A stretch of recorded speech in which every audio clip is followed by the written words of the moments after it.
Okay. Okay, good evening. Welcome to the RSU5 Board of Directors meeting. It is Wednesday, December 9th, 2020, and we are in the Freeport High School cafeteria. Just for folks, if they're joining us remotely, the YouTube link is not currently working, so if you're hearing us, it's via Zoom. And but this meeting is being recorded, so it will be posted from the Zoom link recording tomorrow. So we'll get started. We have, let's see, trying to go through attendance here. So we currently have a vacant seat for Pownell with the resignation of Dwight Ely. We expect that Pownell will be, the selectmen will be appointing a person at their meeting next week to fill out the remainder of this year being till their election in June. And also we have two remote board members this evening.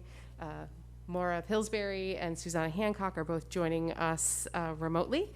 And so this is a trial run of a hybrid board meeting. So I appreciate everyone's patience and we'll see how it goes. And the rest of our board members are here, and our student rep this evening is Liam. Welcome, Liam. And we'll start with the Pledge of Allegiance.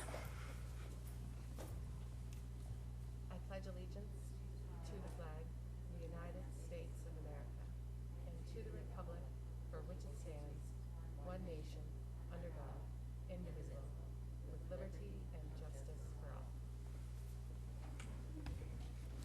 Okay, so do I have consideration, a motion for consideration and approval of the minutes from the November 18th, 2020 meeting?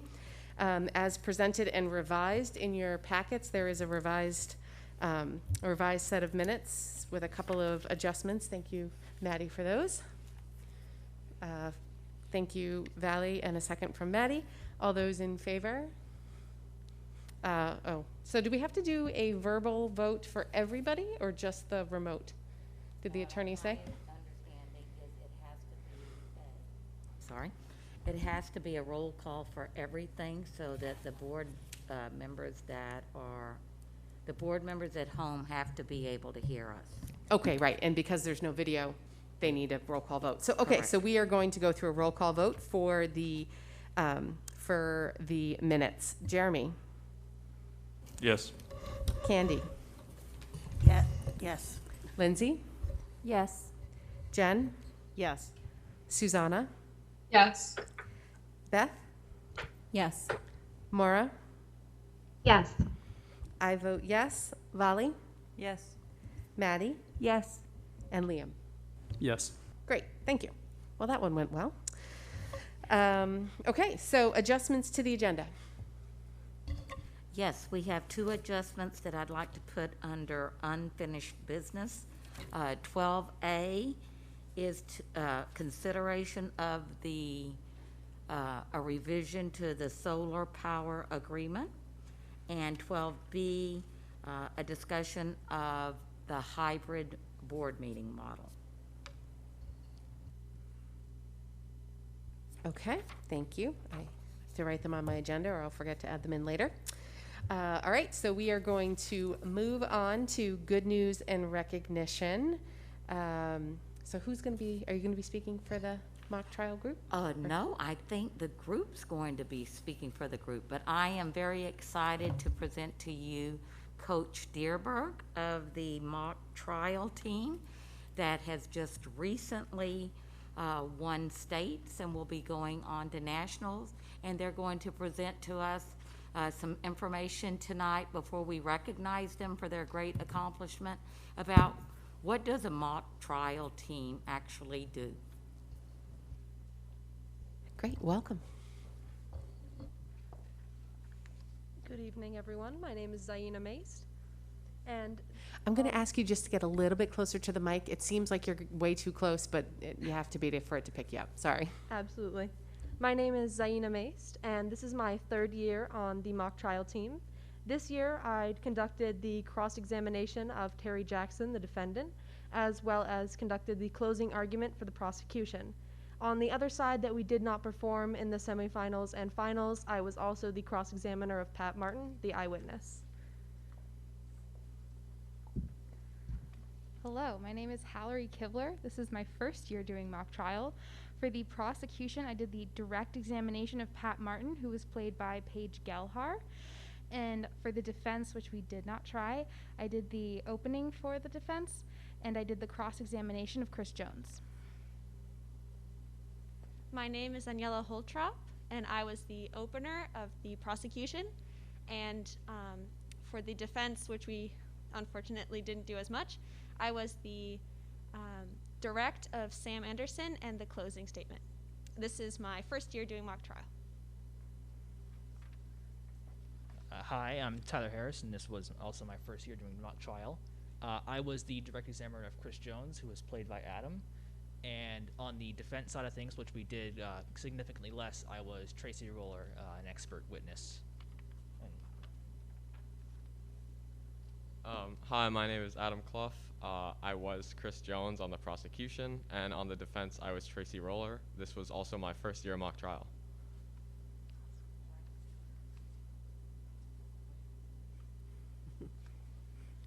Hi, good evening. My name is Jeff Dierberg, and I'm the teacher of mock trial. This is my second year doing mock trial. And I would like to also recognize Liam Hornschild-Bear, who was a member of the mock trial class last year, and very generously volunteered a Saturday and a Tuesday to serve as our clerk this year. Much appreciated, Liam. I'd also like to recognize our two cooperating lawyers, our lawyer coaches. Karen Massey, who many of you may remember, she was teaching here before I showed up, back when the earth was still green. And this is her baby. I mean, she's done mock trial for 21 years. She still comes into school and works with our folks every class day. And I'd also like to recognize Bill Browder, another member of the community who has served as a lawyer coach for 10 years. And they couldn't be here this evening. So thank you. And these guys would like to share a little bit of information with you just about how mock trial works, what our road was like to get to this point. So thank you. So today I will be speaking on just what is mock trial, an overview of the class, nothing to bore you guys, just a little in-depth, I don't want to explain the rules of evidence to you or anything. So mock trial is a class that I wanted to take my freshman year, and so I asked a lot of people, and they finally let me in. And it was all seniors, and I think maybe 2 juniors. And so what we do is we get a court case. I believe it was one that was once an actual court case, and they change the names, make everything a little bit easier so our little brains can understand. We're not lawyers, even though Bill seems to think we are. Some of us maybe out rules of evidence him. Like, I'm sure we're quicker to it, but I won't throw him under the bus or anything. So we only have 9 members on our team this year. I believe this is one of the smaller classes that we've ever had, which is honestly pretty shocking because a few of us had to pick up even 3 roles, not just 2 or 1, but 3, which is a lot. Even when you think about it in terms of anything, 3 is a lot. But with this class, it's tremendously difficult. This class requires a lot of dedication, a lot of outside of school time, and a lot of hard work and a lot of want to do it. We did only have 9 people, but that clearly shows that we didn't lack any determination. I mean, we made it to the finals and we won. And I think that it was just a tremendous feeling, and I'm sure everyone behind me feels the same. This is a statewide competition. Usually in non-COVID years, we would have many more schools participating, but I'm not going to undermine our win because we earned it.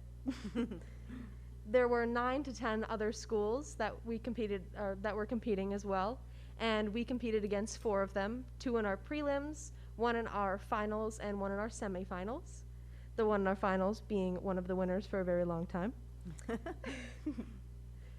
This course brings a really difficult job into the high school community to make teenagers understand what it's like, and I think a lot of us really enjoyed it. I think we became really close, and I think it's something that should be at every high school.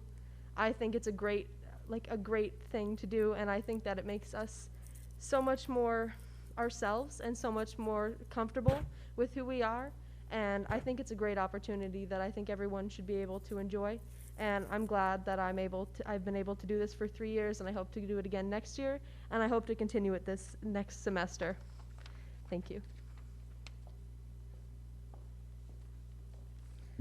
All right. So when class actually starts in the very beginning, we're going over like very basics of like, this is how to do law, and we get the case. And so we start to just go over like, this is the facts of the case. What do we want to prove on each side? If we're fighting on, or if we're doing the prosecution, what are we trying to prove happened? If we're on the defense, what are we saying? What are we trying to tell the jurors what happened to that day? And then we'll work in small groups, and we eventually get our different roles in the case.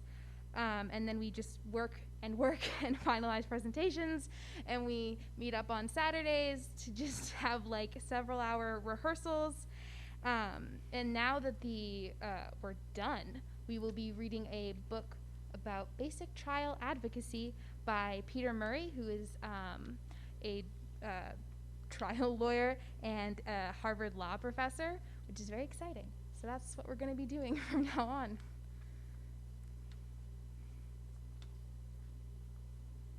How the competition actually works is this year we were virtual, so we got on Zoom and we got into breakout rooms, and each breakout room was one trial. And in this trial we were going up against a team who was also all on Zoom, and so were the judges. And the judges are real lawyers or real judges out in the world who know what they're doing and will judge us on our performance and our skill.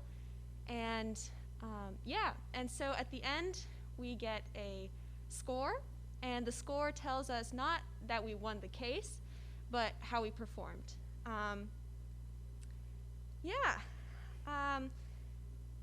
The schools we went up against were Lewiston, Bonnie Eagle, I think it was Kennebunk, and at the finals we went up against Cape. And for our final court case, we had the Chief Justice of the Maine Supreme Court, Andrew Mead, which was quite the honor, and it was very great to have someone so renowned in the law world.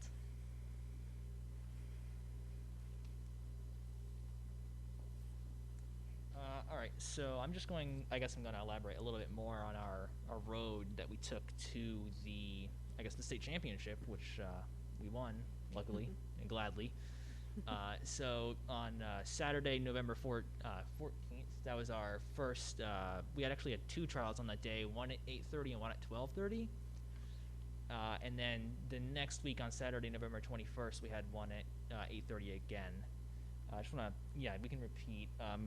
In the preliminaries on the 14th, we went up against Kennebunk and Lewiston. Lewiston was actually the 2018 state champion in mock trial. And then in the semifinals, we went up against Bonnie Eagle. And in the finals, we went up against Cape. And Cape Elizabeth High School they were the champions of the Maine State Mock Trial Competition for 8 of the 9 previous years before this year. So I'm honestly pretty proud of us that we beat them. It was certainly a thrilling experience.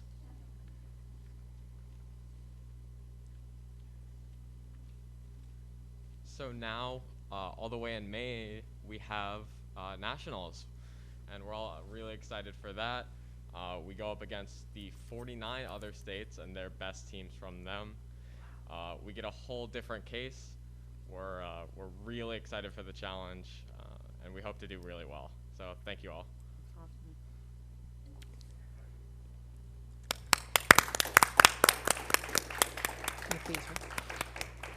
First of all, I want to say on behalf of the board, congratulations. It sounds like a ton of work went into this, the whole process, and it's not over yet, right? Like you said, you have nationals, so it sounds like it's just begun, and So good luck with all your efforts as you move on. We actually, the board got a letter today from Bill Brower. He, like you said, he couldn't be here this evening, but he did send a wonderful, glowing letter about what a fantastic job you guys have done and how hard you've worked and how creative you've been and how he thinks these skills will serve you all really, really well as you move on in life. So that's wonderful too. So know that he is with us in spirit, and I think I shared it with the full board because I think originally it just came to Maura and I. So we also have a certificate for each of you guys for your hard work for states, and don't worry, if you win nationals, we'll get more. So who's going to read them? Jen. Without even having it ahead of time. I'm sorry.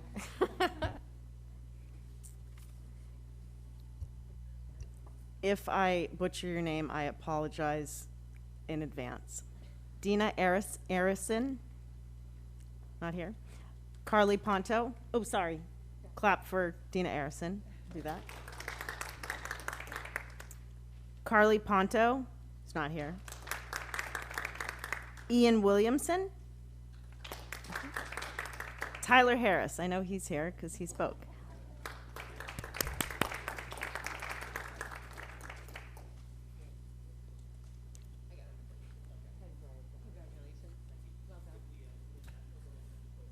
Yes. Hallery Keevler. See?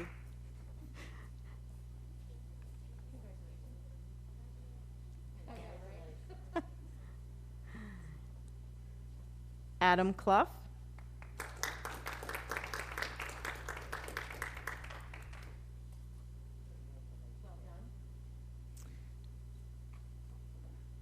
Paige Gelhar, I don't believe is here.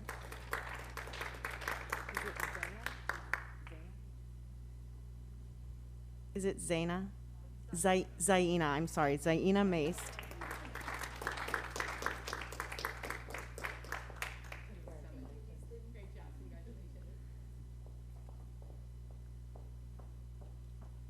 Daniella Holtrop. Did I get it? Oh. Did I get it right, Daniella? You know you're never going to see me doing this again because I'm going to get fired from this job. Liam Hornschild-Bear.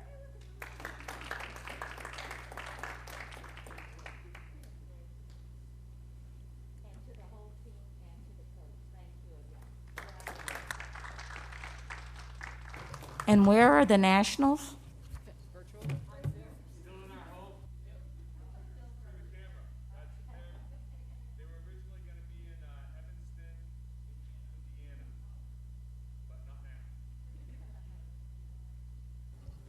Thank you again. Yes.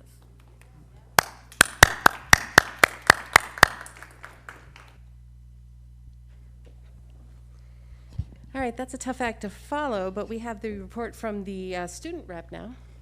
Yeah, I'll try my and best. And the clerk. Thank you. Yeah, no, it was really cool to watch, and they definitely put a lot of effort into it, and I hope to see the program grow. Well, I'll get into Freeport news. So the Latin Club, this hasn't been announced yet, official date, but we were thinking the week before the break to have a virtual Hercules scavenger hunt for students in grades 8 through 12. And there will be prizes, and I think it'll be a pretty fun experience. We've been working on it pretty hard. Then for National Honor Society, we're working on a flamingo fundraiser to support the Freeport Community Services Fuel Assistance Fund, which supports community members who have trouble with heating their homes. So we thought that would be something, especially this winter, to really focus on. And you can surprise your friends, family, neighbors with a flock of 10, 20, or 30 pink holiday flamingos. They'll be dressed in winter clothes, and you can also buy flamingo insurance, though, if you don't want flamingos in your yard. Thought we might put that out there. So the FHS student Cooper Estes Jordan has won a grant provided through Petco that will benefit the Midcoast Humane Society, one which was selected as one of 50 animal shelters and rescue leagues across the country. And yeah, so I think they're going to hear about the size of their grant on Thursday, so either tomorrow or Friday.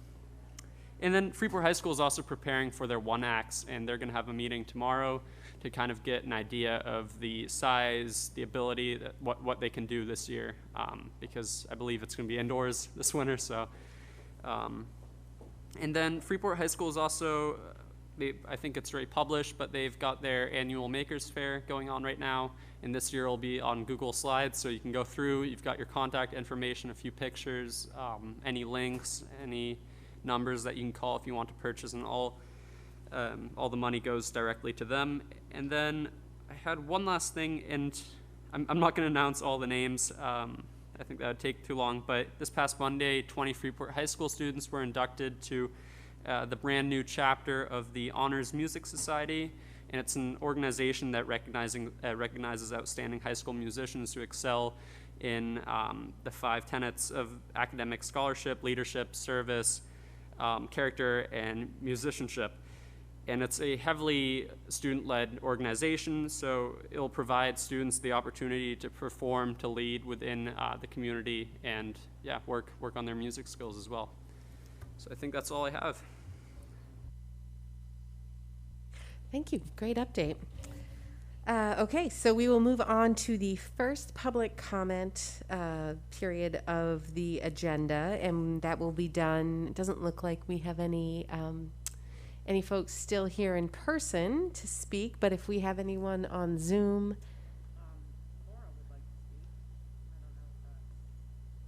Okay. For public comment? No, sorry, I had a question for Liam. Oh, okay. Why don't we do that before we go ahead? Okay, thanks. I was just wondering where we could get information about the flamingos and the Makers Fair, or if that could be shared on our Facebook page. Thanks. Right. So the Flamingo fundraiser, it has not been, the link for the sign-up form has not been published yet, but I think that will be sent in the newsletter within the next few days, hopefully by Friday, but latest by Monday. And then for the actual, I missed one part actually, but for the slideshow, I think you can find the link to that on the latest newsletter in the past few days. So the announcements, the daily announcements? Right. Okay. So I don't know if everybody on the board is on the distribution list for that, but I definitely have it and can forward it out to the full board. So I think you're right. I think the Makers Fair link is in there. So, and then if we see the Flamingo one pop in, I know there's several folks that probably get it on the board. Whoever remembers first, if they wouldn't mind just sharing it with the rest of the board. And I'd be happy to put it on Facebook. Great. Any public attendees looking to speak? We do have 3 attendees, but I have not seen any hands go up. Okay, so if you are attending via Zoom and you want to participate in the public comment, we just ask that you raise your hand, and then Jen can bring you in as a speaker for the public comment. So we'll give folks a second to find that button if they're not familiar with it. I think this should work a little better than the past where we had the gap between the YouTube link and the Zoom, so not quite as much of a delay. I don't see anybody right now. Okay. Well, we do have the second public comment period at the end, so if folks would like to speak, they'll have another opportunity then. So we will move on to Superintendent's Report. Thank you.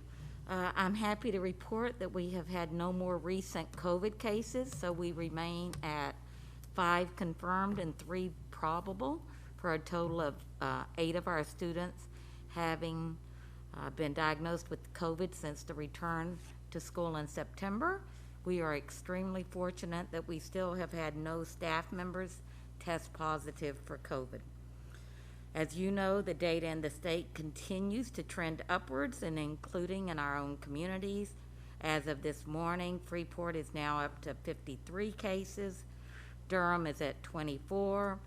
Pownell is now between 6 and 19, and South Freeport is between 1 and 5. For the moment, in the world of winter sports, we began this week allowing our athletes to work on individual conditioning through skills and drills. Cumberland County is still in the green level at the moment, which means that we'll return to normal team practice on January the 4th, if we remain in the green, with the hope of playing games beginning on January the 11th. And of course, this is all subject to change depending on the data.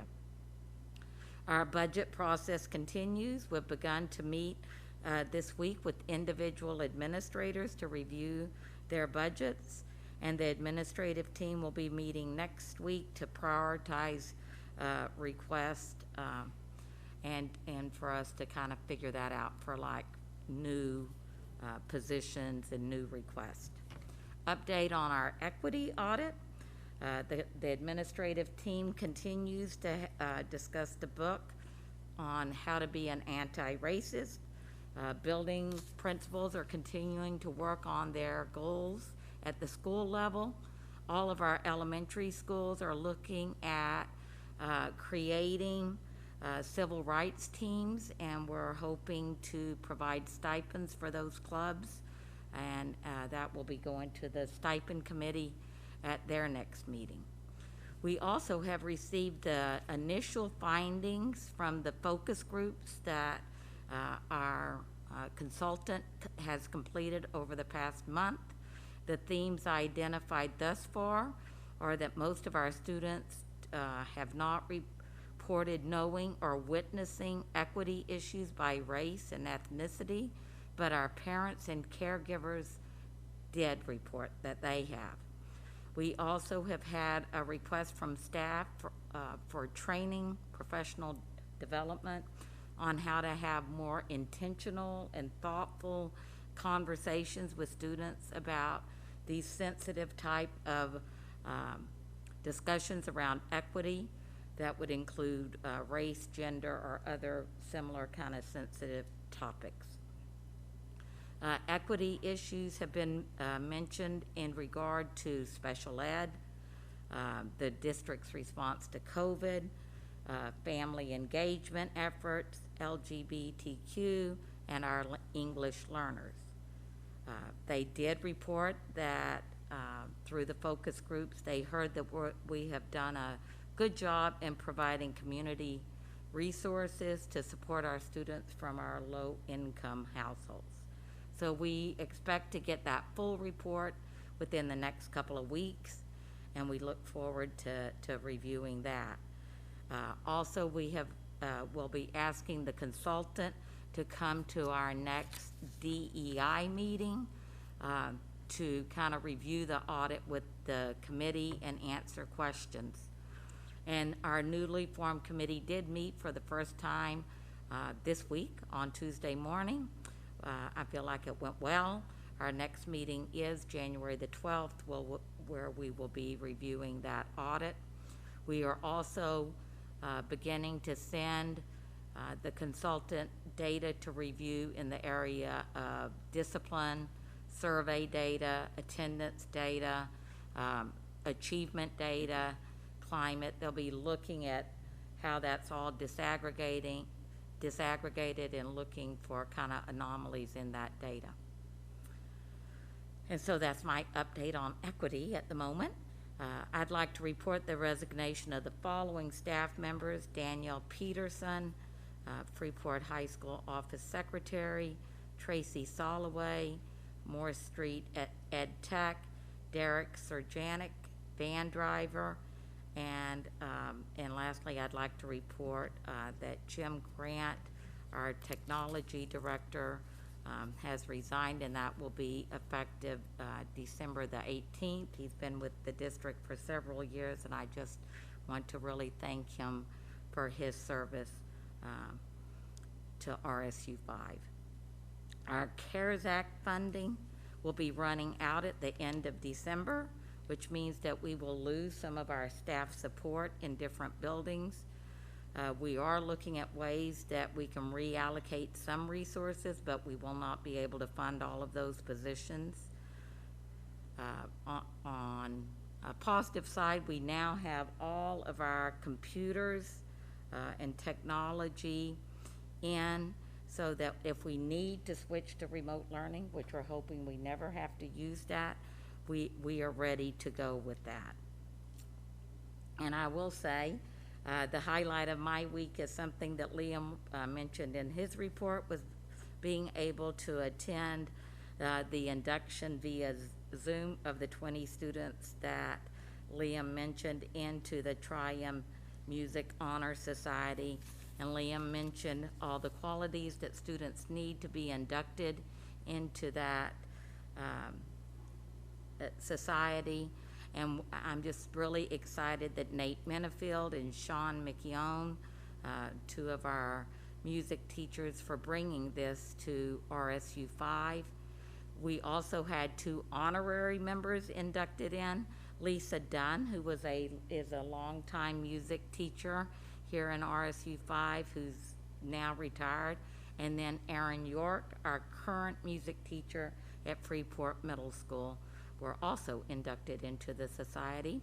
And then we had the privilege, and it was just delightful to hear 2 live performances over Zoom, which to me, that takes a lot of courage to do such a thing. One was Logan Schultz, who played a beautiful piece on the piano, and then Lauren Roussel sang and played the guitar. And I'm always amazed at the courage of our students, but also how talented our students truly are, as also witnessed tonight with our mock trial team. So congratulations to all of our inductees. And then I just want to conclude my report tonight with a note of gratitude to our staff and community who continue to work together to keep our students and staff safe. I'm sure we're all reading the headlines with other districts who have gone to remote learning because of positive cases, or because they have had sub shortages due to quarantining.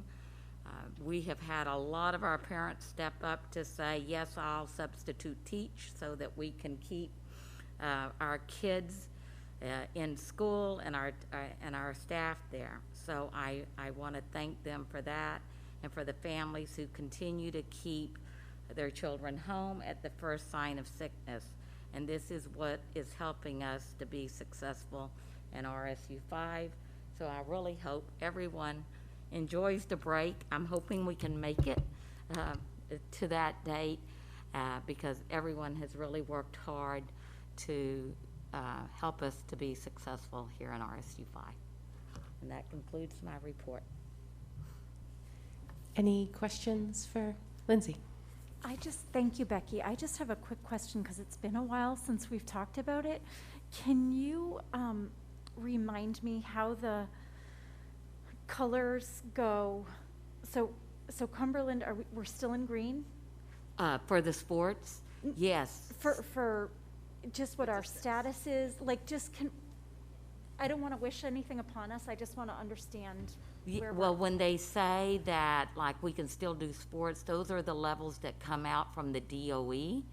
And currently, Cumberland is still in the green level. Androscoggin is in the yellow. And I had initially thought that we had to go with whatever the lower color is. But I received clarification on that in the last couple of weeks. And it really is a local choice, so because the majority of our students are in Cumberland County, we've decided to follow whatever color that Cumberland County's in. Okay, thank you. And then if Cumberland went to yellow, given the trends that we're seeing, does that mean we can still operate the schools the way we are currently operating them? We could, yes. It does mean there's an understanding that if Cumberland County went yellow, that we would go to no sports. Okay, So that's but a understand.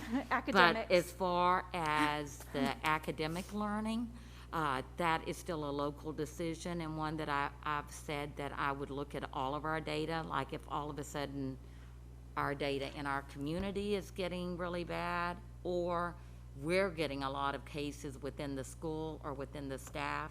And I think you see this in area schools where even though we're in green, you know, recently I know Greeley had to go to remote learning, I think, for a couple of days because there were just so many staff out that they couldn't. I think that was primarily due maybe to the custodial staff. So they just felt like they couldn't keep the buildings clean. So a lot of it just depends on what is happening in your particular district versus the whole county. Thank you, Becky. You're welcome.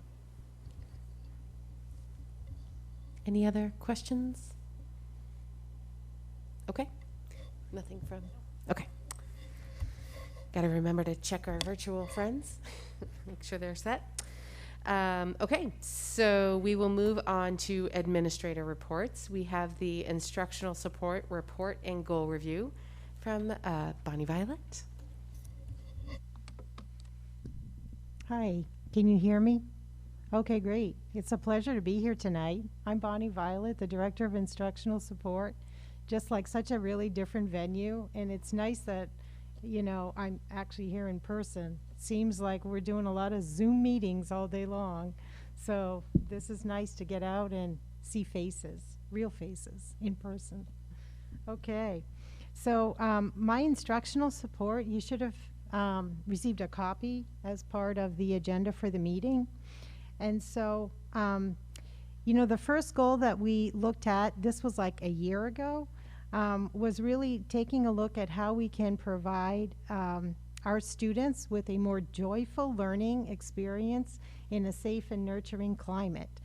And so whenever we look at services or goals for our students, you know, I look at special ed as a continuum. So some of our students with disabilities have, you know, more mild disabilities, some more moderate, and some more significant. So when we look at the first goal, which is social emotional learning, for some of our students with more mild disabilities, they're getting more like a resource level of support, which means that most of their day they are in a general ed classroom. And, you know, they're getting some academic instruction, but what we're looking at in terms of social emotional learning for them is to really take a look at their strengths and interests. And what we had planned to do a year ago was to do some professional development in terms of helping teachers understand how to do preference assessments with some of our students. And some teachers were able to do that when we were in school from like September to like February, and then we went to COVID. And for the students in resource, the teachers were very conscientious about trying to understand how students learn and how to program remotely for them. And so it was kind of like they were thrown into, you know, this great, what I consider a great opportunity to learn about our students, because they were providing remote services, which means, you know, they were able to see the interests that our students had in their home lives, not just at school. And so I think it was a great opportunity for them, for our teachers, to really learn our students' strengths and interests. And I had a couple of teachers mention to me, this was last spring, that they have learned so much more about their students because the students were so excited to show them the important things in their lives that were in their homes. And so I think it just made for a richer experience. So we may not have done as many preference assessments as we would have liked, but they really had a better opportunity, I think, to really identify student strengths and interests. So that worked out pretty well.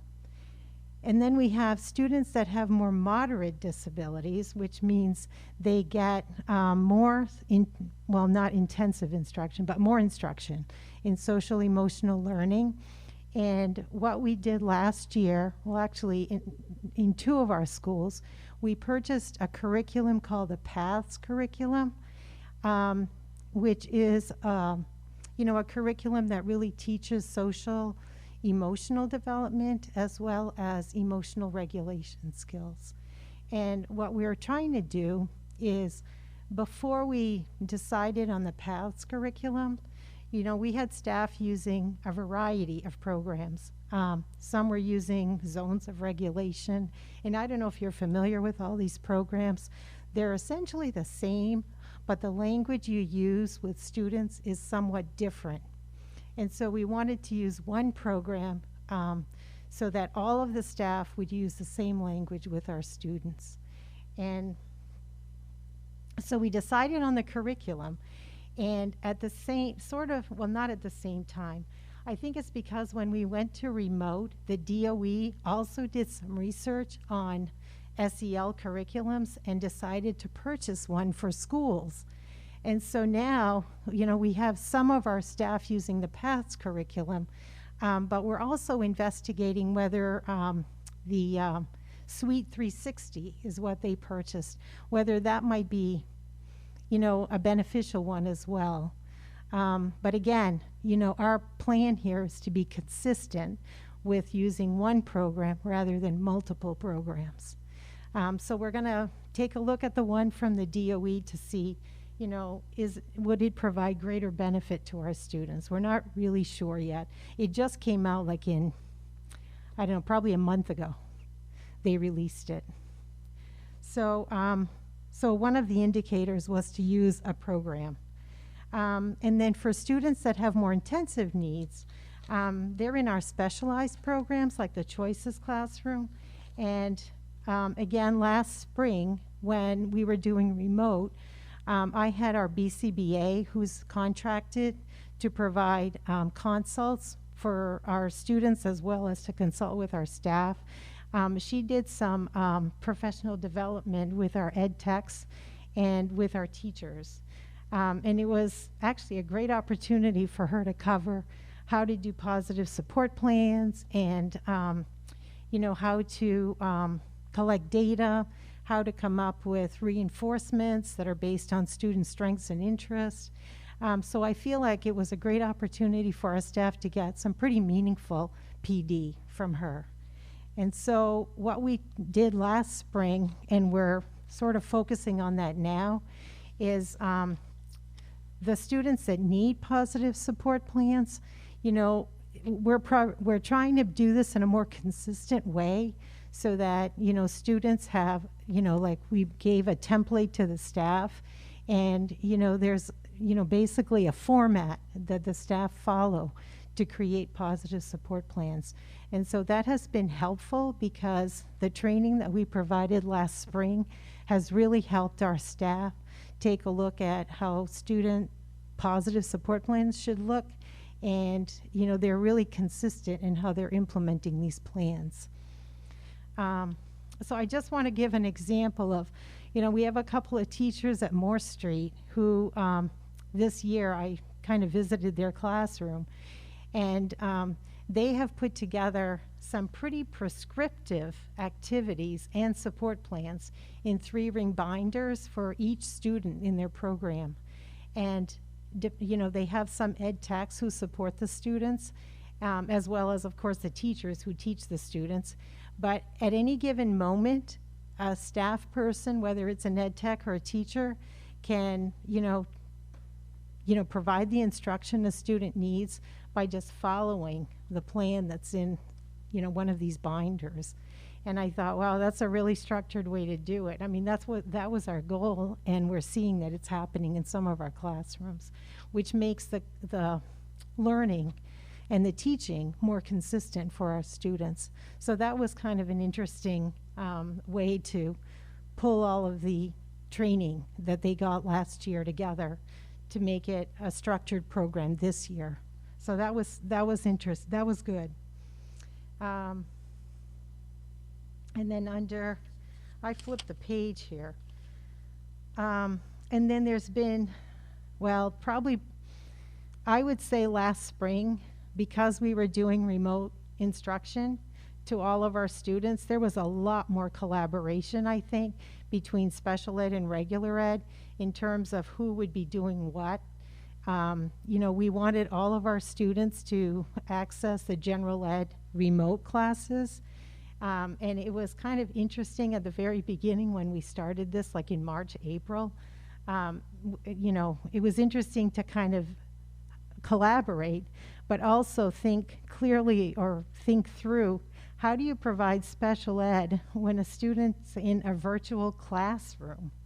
You know, so it was kind of a nice opportunity to think about how do we collaborate in general.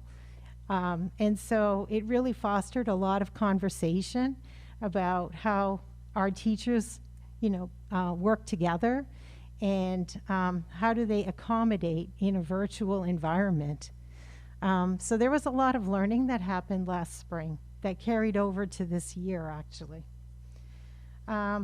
So in terms of the data, that's the piece that probably is needs to continue into next year. We did a lot of PD last year, and we did a lot of discussion about collaboration. We did a lot of investigating, you know, the best, you know, curriculum to use for social emotional learning. But, you know, I can't say that we really solidified how we're collecting data to show that the program is effective or to show how, you know, teachers are collaborating and is that working. So this year, that's going to be one of our goals, is to continue with data collection. So any questions about the first goal? If not, I'll move to the next one. Okay. So that was actually a goal for K-12. The next one really is more geared to the high school, which is increasing opportunities for students to learn real-world skills. And this is more, well, I shouldn't say it's more focused on our specialized programs at the high school, but it kind of started that way, that, you know, some of our students, when it comes to learning academics, you know, there has to be a tie-in or a way for students to see how to apply what they're learning in the classroom. And so we started doing more community-based activities.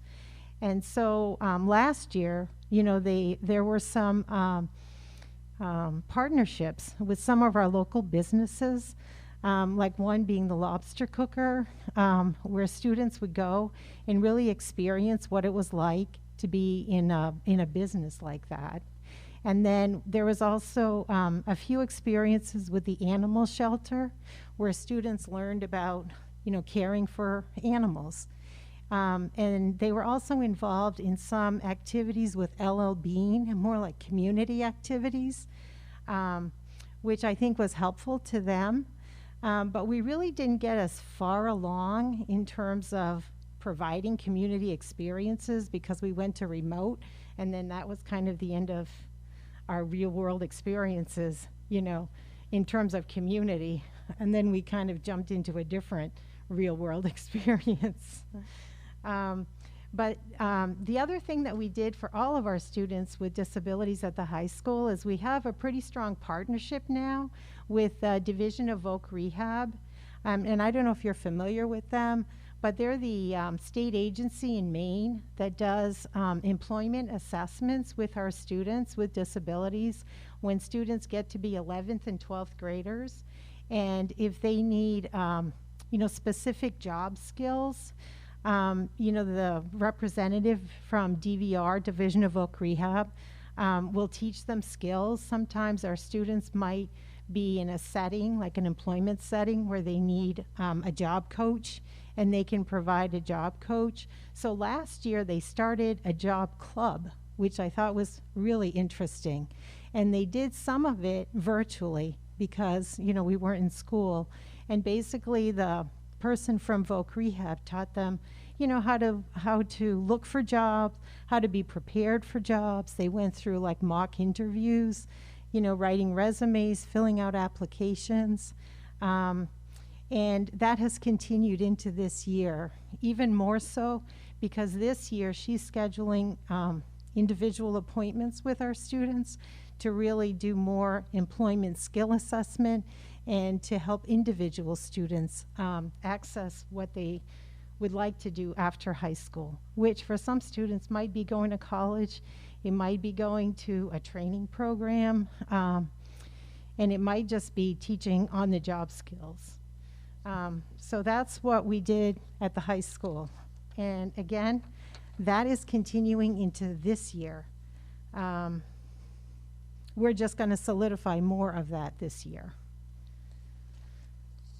So that's the goal for 9 through 12.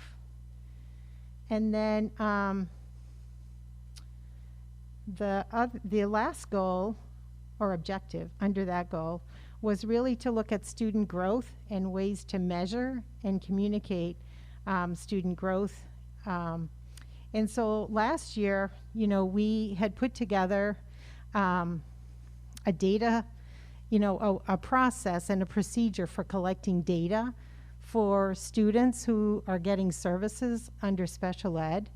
And at every PLC meeting, you know, professional learning community meetings, at each of the schools, we would review student data.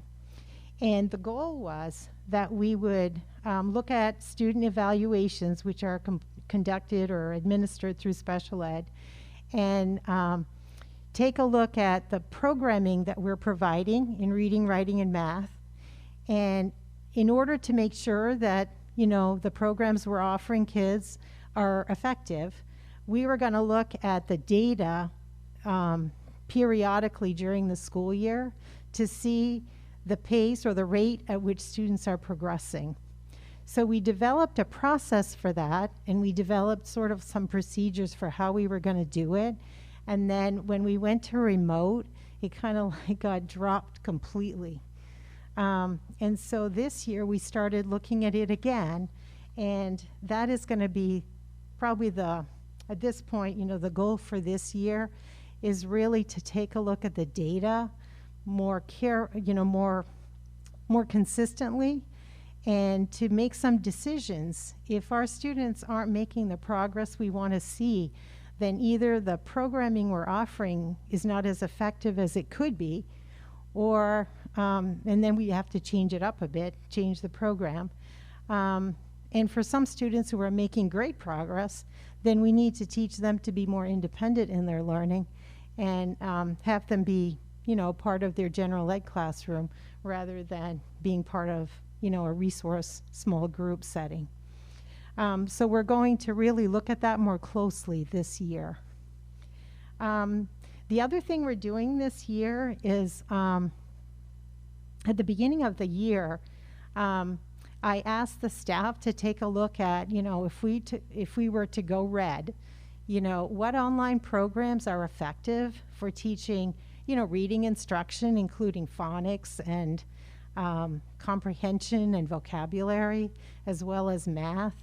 And so they identified, as a group, we identified some programs that are, you know, very well, you know, they're evidence-based and, you know, effective in terms of online learning.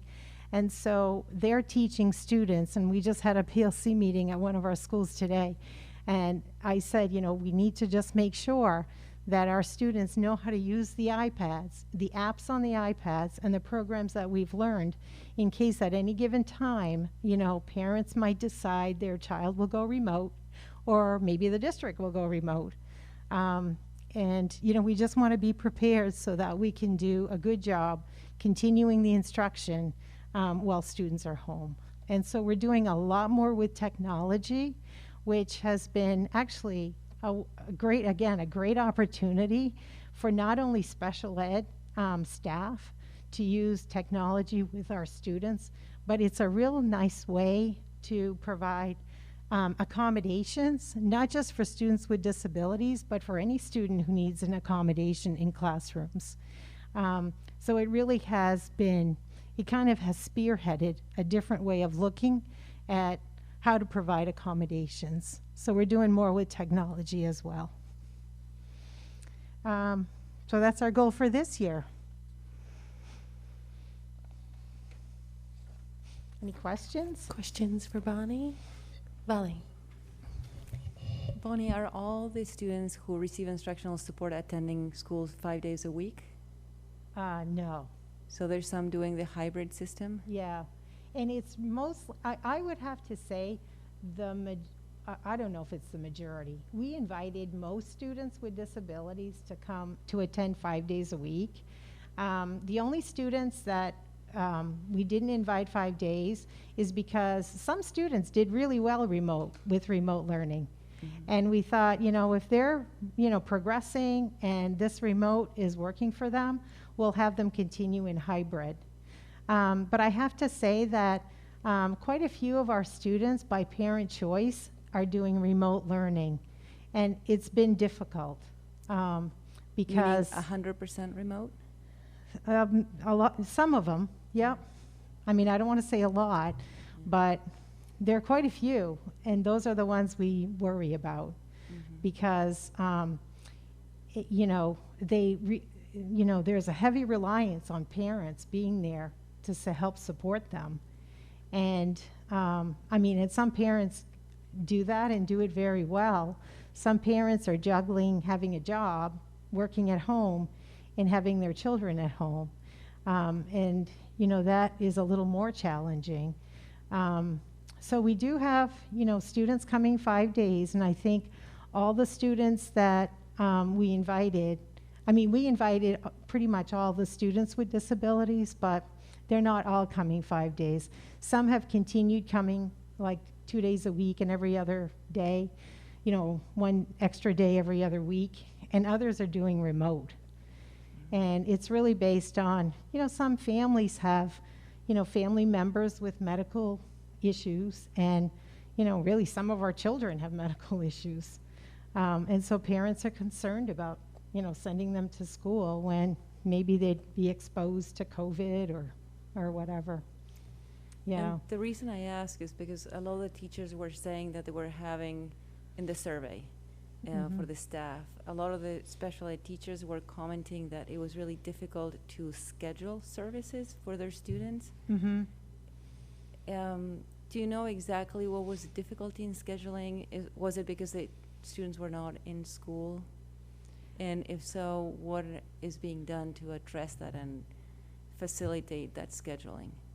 Well, I think there are lots of factors in putting together the schedule. I think obviously some of our teachers are teaching in person, and some of the students that are learning remotely also need the same teacher sometimes to teach remotely. And so it's finding the time in their schedule to do both.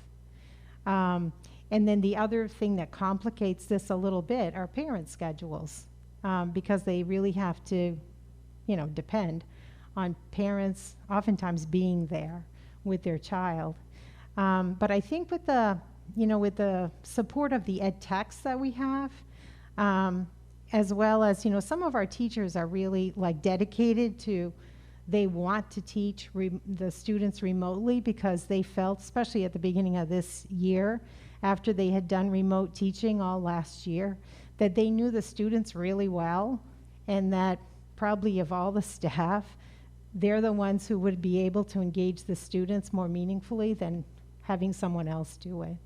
So there are a combination of factors that come into play here, but I think for the most part, teachers have their schedules together, and, they're teaching in person, and, they're teaching remotely. Now, interestingly, at the, some of our teachers, not like K2, but I would say, well, like I've observed at the middle school, 6th, 7th, 8th, and maybe 5th grade, they're able to do synchronous classes. And when I went into some of the, middle school classes, teachers are teaching in person, and there are some students joining, quite a few, remotely, during synchronous classes. So when they started doing that, I think that was a great way to engage our students, rather than, having a person, like a special ed teacher, sort of teach them by themselves. They can still join the class now and get, you know, the special services at a different time. So, you know, I think our experience with this is really evolving as our teachers are learning more about how to do this. I think it's really benefiting our students to have this combination of in-person and synchronous. And it, you know, I mean, you know, ultimately we're preparing ourselves to do, you know, whatever comes down the pike in terms of, you know, the COVID. Right. So, you know, it has, you know, it's required some brainstorming and some problem solving, but I think we're getting there. So most teachers have been given a lot more flexibility and choice in terms of professional development and new goals and things like that. You seem to be going more aggressively than the other departments or principals in terms of just continuing with the work. Do you think the teachers can handle the professional development and the selection of the programs and all the things that you just mentioned and tracking the achievement data and all of that in addition to teaching hybrid? Well, that's where, you know, in terms of the data collection that we had planned to do last year and that, you know, we're kind of slow in picking up the pace even this year, you know, that probably is what we're trying to, you know, again, step it up a bit. You know, I don't know if we're doing this more aggressively than others, than other departments. You know, I think you know, we were at more of a standstill last spring, but I guess I have to say, you know, now that you say that, I guess we have really picked up the pace in September. And teachers are reporting doing well Yeah. with the demands. Yeah. Great. Okay. Thank you. Any other questions for Bonnie? Jen? I just have two comments. One is that I know it was a collaborative decision, but I just want to, you know, commend you on bringing back as many kids as possible to 5 days that were in the special education program. And I think that, you know, identifying that that's a priority, I think was fantastic. And also just having some friends that have some children that are in special education, the two words that I continued to hear whenever I talk to people was that the special education team, anyone they talked to, was just extremely understanding and flexible with their children. And I'm sure as a parent, when you have a child with special needs, there's just an added stress. And I think that, you know, if someone in that position can come away and feel like they're understood and that people are being flexible with them, I think that's a fantastic, I think that's A+ then on that. So I just think that, you know, it seems like things are going really well with that, and I think that the community appreciates it. Well, thank you. That's really nice to hear. Thank you. Okay. Thank you, Bonnie. All right. Thanks.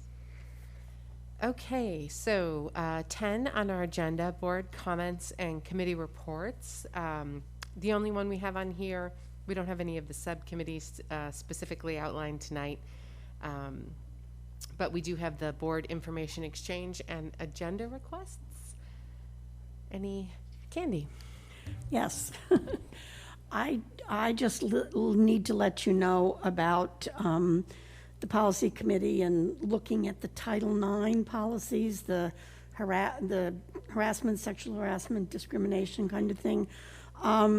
We had decided to have the equity audit people look at that and look at some policies from other school systems and that kind of thing, because that's a big job ahead of us.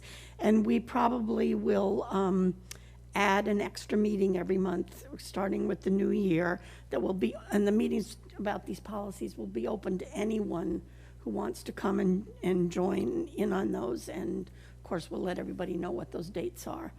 But that's all.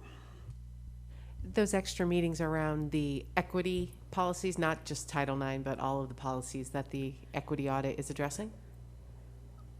Just Title IX. Yeah, basically Title IX, but we didn't actually decide whether it would be others too, so I can't answer that specifically. Okay, that's fine. Thanks. Any other? Jeremy? Just like to bring to the board the idea of if we have student or teacher or administrator support for esports for the schools, especially the middle school and the high school. I'd really like to have the board consider that in the future. I know it seems borderline insane to be thinking about more screen time for kids during this time. But in conversations I've had, definitely around the Clough Nihil dinner table as well as with others, really surprised there is a whole culture out there of esports, which is basically video game teams that are set up. And I've come to understand more and more in the last several weeks that, with the mental health concerns that we have around our children, giving them something to strive for, like a video game team, might be something that we might want to consider to help support the kids, especially this year with there being so much isolation and so very little to look forward to. I certainly don't understand esports myself. I haven't played video games other than like NHL 95, which ruled back in the day. But I really think it's a part of the culture that we as adults probably aren't clued into very much at all, other than the sums of money that sometimes you pay for the different badges. But I would like to, if it comes to us, just kind of get that idea out there that it really is a thing that might be something that could support the kids. So thank you. And it's not even a marginalized thing. I mean, the MPA runs this. They run it like their other sports. So, Maddie. Yeah, there was an article in the Portland Press Herald about it recently that I also found intriguing.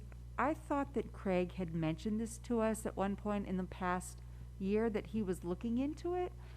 But maybe that might be an invented memory. Well, I would be supportive of that as well. Vali. So Jeremy, a couple of questions. Are you basically asking that we consider it seriously if we go to full remote, or even now when kids are playing actual physical sports? Right. Not necessarily full remote, just because, look at our middle schoolers. They're drastically reduced in the amount of opportunities they have right now. And, we don't know what the winter is going to bring for many of our sports. So, no, I'd like to consider it regardless, and especially for the kids that don't play, field sports or, other athletic sports. There's a whole huge subculture of kids that are not even subculture, just culture of kids who want to be involved in this. So, and it really is set up by school, and you play against Cape and you play against St. Dom's, similar to what mock trial was. And, it was a tough sell for me at first when I heard about it. But then once you saw that, this mock trial activity was done completely virtually this year, and there really was gains out of it, I definitely sort of understand it a little better now, and I'd like it to be something to consider. Okay. And then when you say that you would like the board to consider supporting it, are you thinking a stipended position so that there's a coach in the school, or what kind of support were you envisioning? I think very early stages, I'm thinking have the kids talk to their teachers and talk to Mr. Sickles about it and see if something comes our way. I just really wanted me more to get the knowledge about the whole esports thing out there a little more, because I have to guess there would be a teacher or two that is also a gamer and might want to be a trial balloon type thing for this very special year. Mm-hmm. Liam. I definitely think it's a very interesting idea, and I think I don't have anything to do with esports per se, but I definitely also do play video games, and it has helped. We kind of always, every Friday we play, so it's kind of helped to keep socializing during the pandemic, and I think also just looking at it as a club too, I don't know how many other schools do this, but I think it's also nice to within a group of people, and I definitely think that's a viable club, and even with the equipment that the students already have, it's possible. Yeah. Susanna. Thank you. I have a question not about esports, but I was just wondering whether we could at some point have a discussion or what the plan was about following up with the new survey that went out to teachers. And specifically, I've got a handful of concerns and questions from talking with people over the past couple of weeks. Going back to the last meeting we had, I guess it was, or 2 meetings ago, when we mentioned or when we requested looking into that 4-day option. And I just really want to really hear, how beneficial is that 5th day, and knowing that, it doesn't, with breaks and holidays, et cetera, we're really only gaining a couple extra days a year per kid. And just wondering how beneficial that is, what the parent, and how on the parent side talking that, is that 5th day really helping with childcare issues, and wondering, how, looking at teacher overload, how much Wolf Neck that program has reduced load, if it has. And I also am struggling a little bit with, the surveys, the one that we've received, the results. It wasn't, it was fewer than half of the teachers responded. So when we get, we're hearing from the vocal teachers, and so to know how many teachers are feeling one way versus the other, would be, love to try to see if there's some way of getting that. Because obviously when we hear information from the principals and from people coming forward, they're the more vocal people coming forward, and the principals are sharing, what's really going well. And it doesn't feel like we're getting as much of, some of the challenges presented. And I guess one concern I have is that this current survey that either's gone out or is going out, if we were talking about, not getting results until later in the winter. And I'm just wondering how, at that point, we're really going to be able to make substantive change for this year. And teachers who are still talking about burnout and saying that, they're not necessarily prepared to come back next year if, the year continues as it is. And just sort of, do we really stand a chance of losing a significant number of teachers? And if we do, is the current model that we're doing, really worth it? And just sort of wondering how that process and discussion is going to happen. I just feel like we're running out of time this year if we're continuing to, it feels to me, I don't want to say delay the process, but if we're not really going to be discussing it until February. Just wanting to sort of have that discussion a bit more. That's all. Thank you. So is this, Suzanne, is this kind of a request to move up that discussion sooner than originally planned, which I think was February? Right, because we were gonna. So yeah. I guess for me, it's partly move up the discussion, just because if we're not going to have this discussion until February, I don't really know how we're going to, we've got a break in February, we've got a break in April. How are we going to really make significant change by the end of the year that really does reduce workload? And I'm just concerned that I'm hearing from teachers who aren't prepared to come back next year because they don't feel that they've been respected. And I don't know how many teachers this is. I don't know. Again, hearing from the vocal teachers and teachers who are feeling that they don't, that they're not feeling comfortable coming forward. And I don't know how many teachers this is. I don't know how many teachers think that we're doing, perfectly well and great and everything's lovely and we don't need any change. And I guess I'm just concerned that, if this is a significant number of teachers that we stand to lose, and if they're serious about that, then I think we just need to have it a little bit more of a priority. So I'd love it for us to be able to discuss at a time when we can still take any necessary action this year.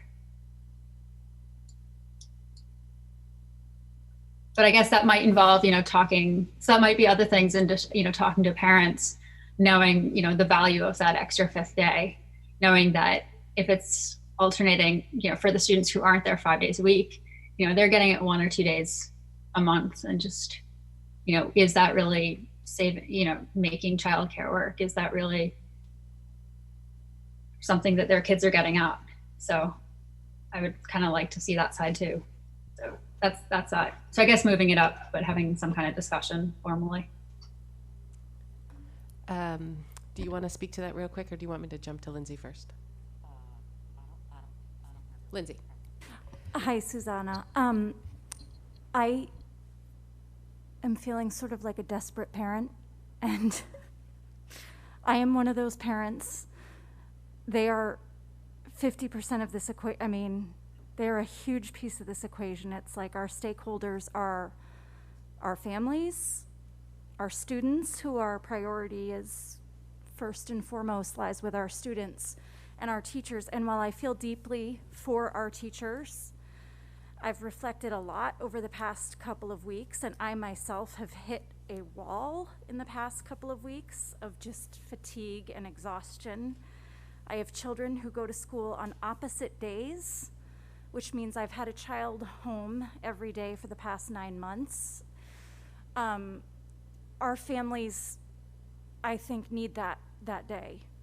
And I will always support taking care of our teachers. I have supported the half days. But I think our teachers, our families are probably as desperate as I am to keep my children, for their mental health, for their social connections, for my mental health. I think what I came back to after some of these conversations is I looked at our code of ethics, and clearly at the top of our board responsibilities code of ethics is students come first. And yes, I am concerned about our teachers, but I think right now, whether you're a spouse, my husband's gone to the office twice in 9 months. Love you, Matt. Whether you're a spouse, whether you're a healthcare worker, whether you're a parent, whether you're a teacher, we are exhausted, all of us. And I don't think we can take our families out of this equation. I speaking personally, speaking for friends, speaking for our children's mental health, I do not think at this point we can take a day away from families unless something very drastic changes. I see that our protocols are working, and I think we're all exhausted, emotionally, physically. So thank you. I just needed to speak as a parent. Thanks, Susanna. Jen. I just wanted, like, I guess clarification on if we're just going to move forward with this on another agenda. But that being said, I feel like we had at the last meeting a response to the survey, a very thoughtful, well-planned way to move forward, and I felt that then we created a timeline to revisit it, and I'm just wondering if, like, I feel very comfortable with that and like what we decided at the last meeting, and then we got word on when there will be another survey and we'll be able to address it. I'm not really sure where else the conversation can go from there. Vali. I'm also comfortable with the path that we devised moving forward. I don't think how we can see the effect of the changes that we're implementing right now without giving time to let them play out. So having the conversation again before the end of January, in my mind, would be way too premature, because we will not have seen the impact of all the changes that we agreed to make. So as far as the process that we devised, I think it's a good, solid, thoughtful way forward, and I'm not comfortable changing it now.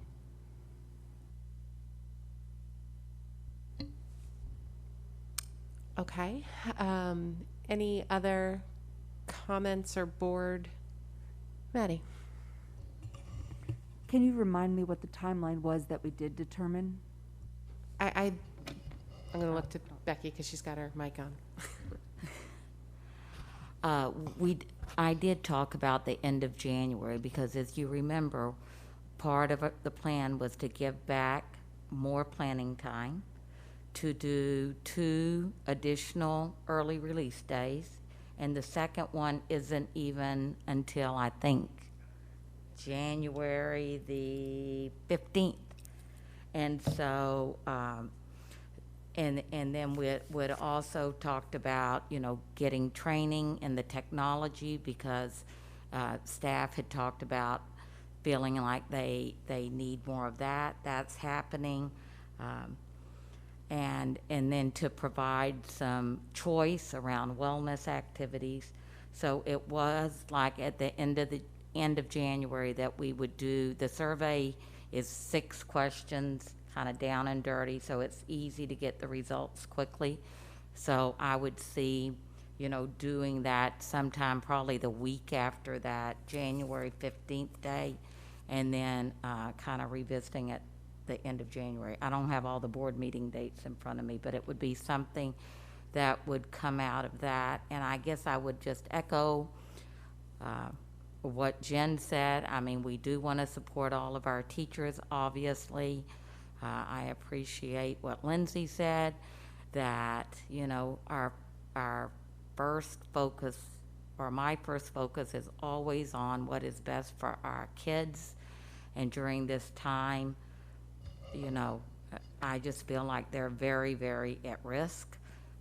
Obviously, we do not want to have a mass exodus of teachers, but I feel like our principals and administrators being very responsive, even to individual teachers around, what do you need?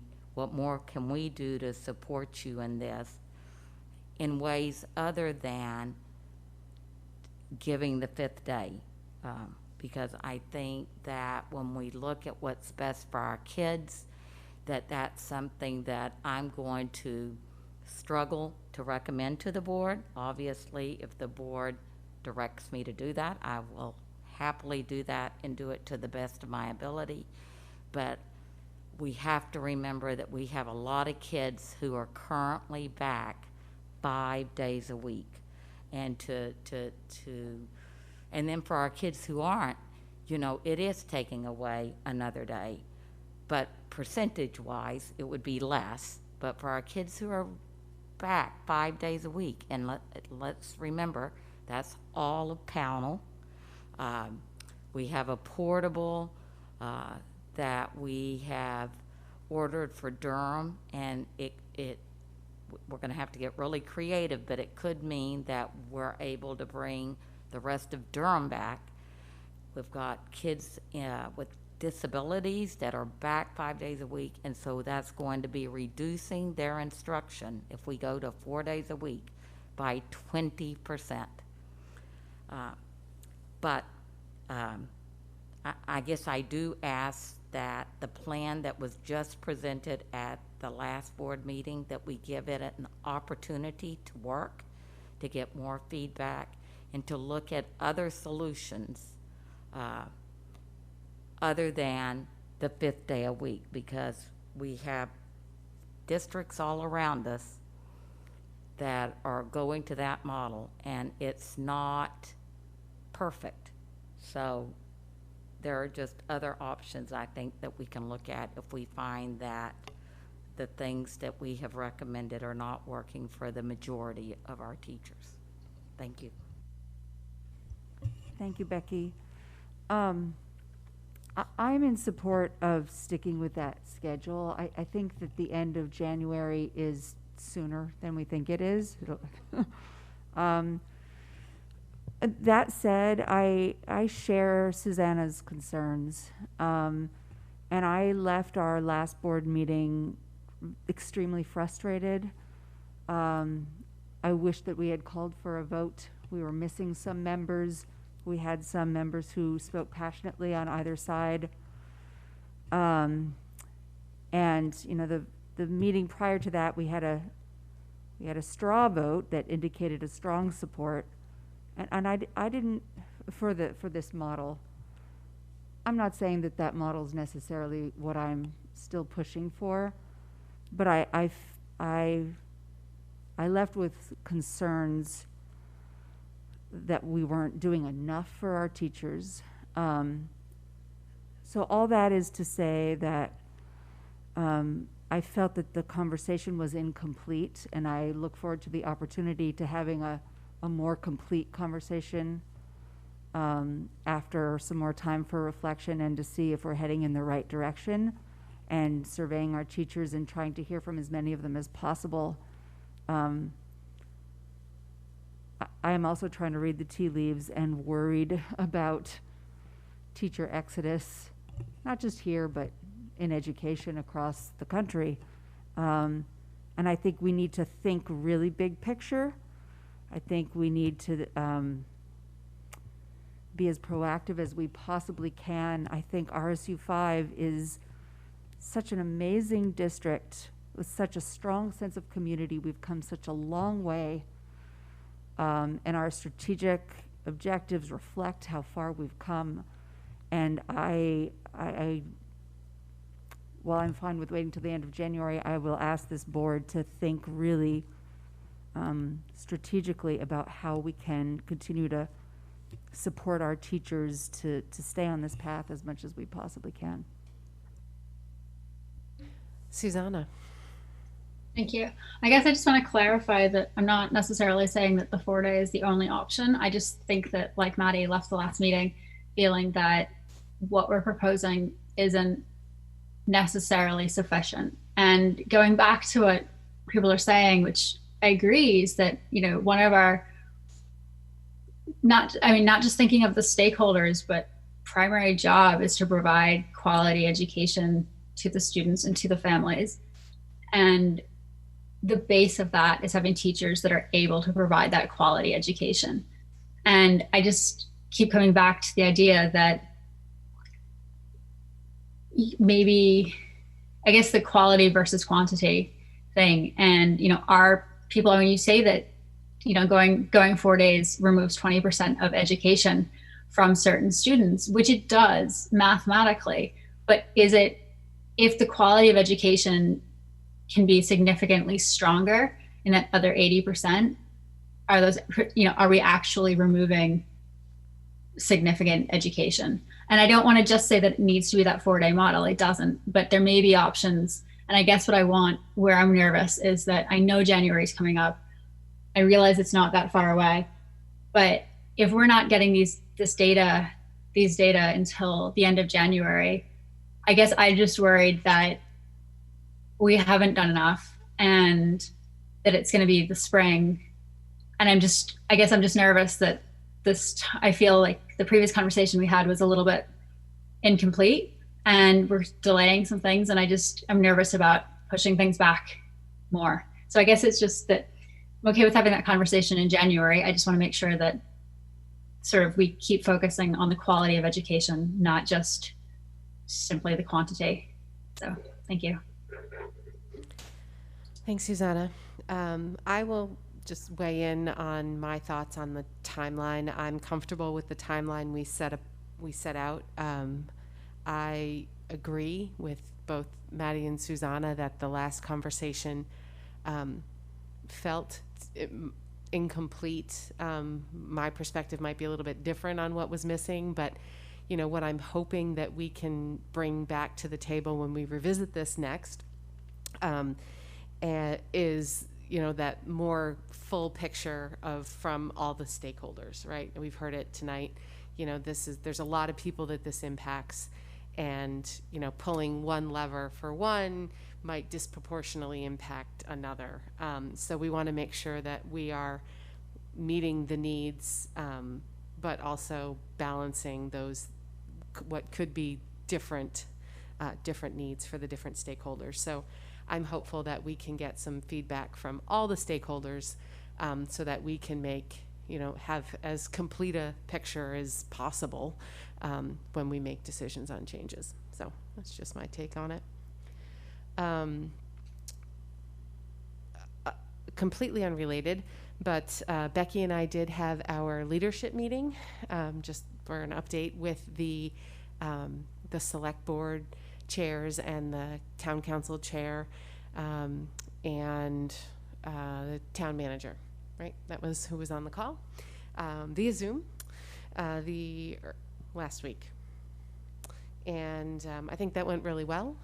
We gave them an update on obviously about how the things were going in school, the budget timeline as we always do.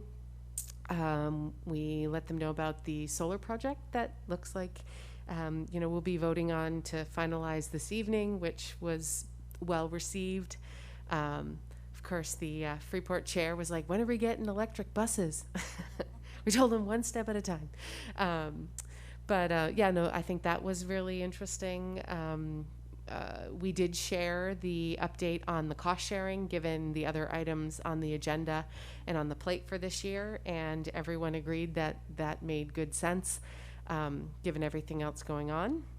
So everyone was comfortable with that decision. What did we learn? We learned Pownell. Yep. So the Pownell chair let us know that they would be meeting next week, and that he thought that they had a candidate to fill the seat from Dwight. So that'll be good to have them on board, hopefully by our next meeting in January. Durham, their update was mostly around they're in the process of starting a search for a town manager. The town voted in November to move to a town manager style. Currently, there's a town administrator. So this would be sort of a higher level municipal employee to oversee all of the different departments. So that's kind of a big change for Durham. So they talked about that a little bit. Freeport, we asked about the development, given the activity on the development side over the past couple of months. We did point out that any potential large scale development would certainly have an impact on the schools, and so the more that impact could be included in their deliberations, I think the better for everybody. So they all agreed to that, and he said that there was no other large developments currently in the works, although there were several what I would call medium-sized developments, 40 to 50 unit condo complexes. I think he said at least 2 or 3 of those were in the works in Freeport right now. So, I mean, there's definitely more housing coming online. Obviously, the impact on the schools will be vastly impacted based on what type of housing is it. If it's over 55, there's not a lot of school age kids in those groups. But if it's young family housing or anything like that, there could be. So we all agreed to keep those communications open, and he also said that they were looking to reopen the comp plan a little bit earlier than originally required, really to utilize the interest right now in this from the community to harness that interest towards some planning for what Freeport looks like over the next decade or so. So interesting things going on in all 3 towns, and as always, I thought it was a useful evening. So would you agree? So that's just my update on that. Any other information requests, board chair? Okay, so we will move on to policy review. Cynthia. While she's coming up, I'm going to get the motion on the floor. So do we have a motion for consideration and approval of the following policy for second read? JHB, truancy. Maddie, Valley, thank you. All right. Okay, thank you. All right, so in your packet, Ginny has added in your purple folder, she's added an adjusted truancy policy, and I actually have to make another correction tonight that I noticed myself a few minutes ago. So it's a white one instead of, I think it's, what color was it tonight, the original? Okay, pink, so not the pink one, it's the white one. And so on letter B, I noticed while I was sitting over there, it should be, because the lead-in sentence says, and they, and there's a colon. And so at the end of the first letter A, it has or. And so it kind of continues. And so it should say, instead of is, because it's they, it should say are. And so I'm going to make that change. And then there's a have in the next line. So that makes it, and it ends at the end of B. That's where the period is. So I'm going to make that fix. The other fix that wasn't in, that we did talk about, but it wasn't in the one in your packet originally, was letter B on page 2. That it was within in. That is what it looks like in our current policy that's online, and that's why it's there. And so we did talk about last time, but I didn't take it out. And then lastly, Michelle had brought up letter H that I had totally omitted last time in our discussion at policy committee meeting. And so if we want to go to the bottom of page 4, and she had asked, it was about when a student becomes truant, informing the board. And so at the end of our meeting, well, first of all, after our meeting, our board meeting, I called Charlotte. It is in law, but for some reason we did not have it, and it has been, but for some reason we didn't have it in our current policy, and there must have been some discussion that we don't know about. So we reworded it at the last policy. If you look at the last sentence, instead of, because I think there was, well, how does that look? I don't want to know the name publicly and all of that. So we decided to write, include this information in data provided to the board annually. So the reports happen annually to the commissioner level, and then when Becky does a report, it would be data around maybe the number or a person as opposed to an individual. So it just clarifies that, because we didn't have clarity. And that's that. That's the. Thank you for that adjustment. I like that much better. Yes. Any other questions for Cynthia? Okay, so then we have the motion on the floor, so we will do a roll call vote. Candy?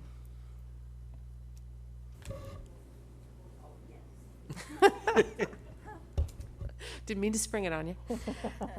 Lindsay? Yes. Jen? Yes. Susanna? Yes. Beth? Yes. Maura? Yes. I vote yes. Vali? Yes. Maddie? Yes. Liam? Yes. And Jeremy? Yes. Great, so that passes. I'm going to jump back real quick. Maura had an update on MSBA that in the board information share, and we just jumped too quick. So I'm going to pass it back to her real quick to give us an update. Thanks, Michelle. So I had my first meeting on the MSBA, the Maine School Board Association board, and we discussed a couple of legislative items, and I know the board has an interest in that, so I just wanted to bring them back to you. Nothing significant, because legislators haven't submitted bills yet, or I think they're just in the process of that this month, but they did tell us about a bill that had passed last session mandating paid sick leave, so that could potentially impact some of our employees, and they said they'll be putting out guidance about that. I believe our contract was already negotiated. Was it last year that it was just renegotiated, Michelle? Yes. Yep. Anyway, they had advised if we were in negotiations to ensure to include that, otherwise that could impact some of our staff in our contracts. And they said a possible bill this year could be to allow remote meetings on a permanent basis. Right now it's dependent on the governor declaring a state of emergency if we're allowed to meet remotely. So that could be a possibility that would get introduced. And I think that's it. Great, thank you. Oh, Maddie has a question. I have a question that might be for Maura or Michelle or Becky, I'm not sure. I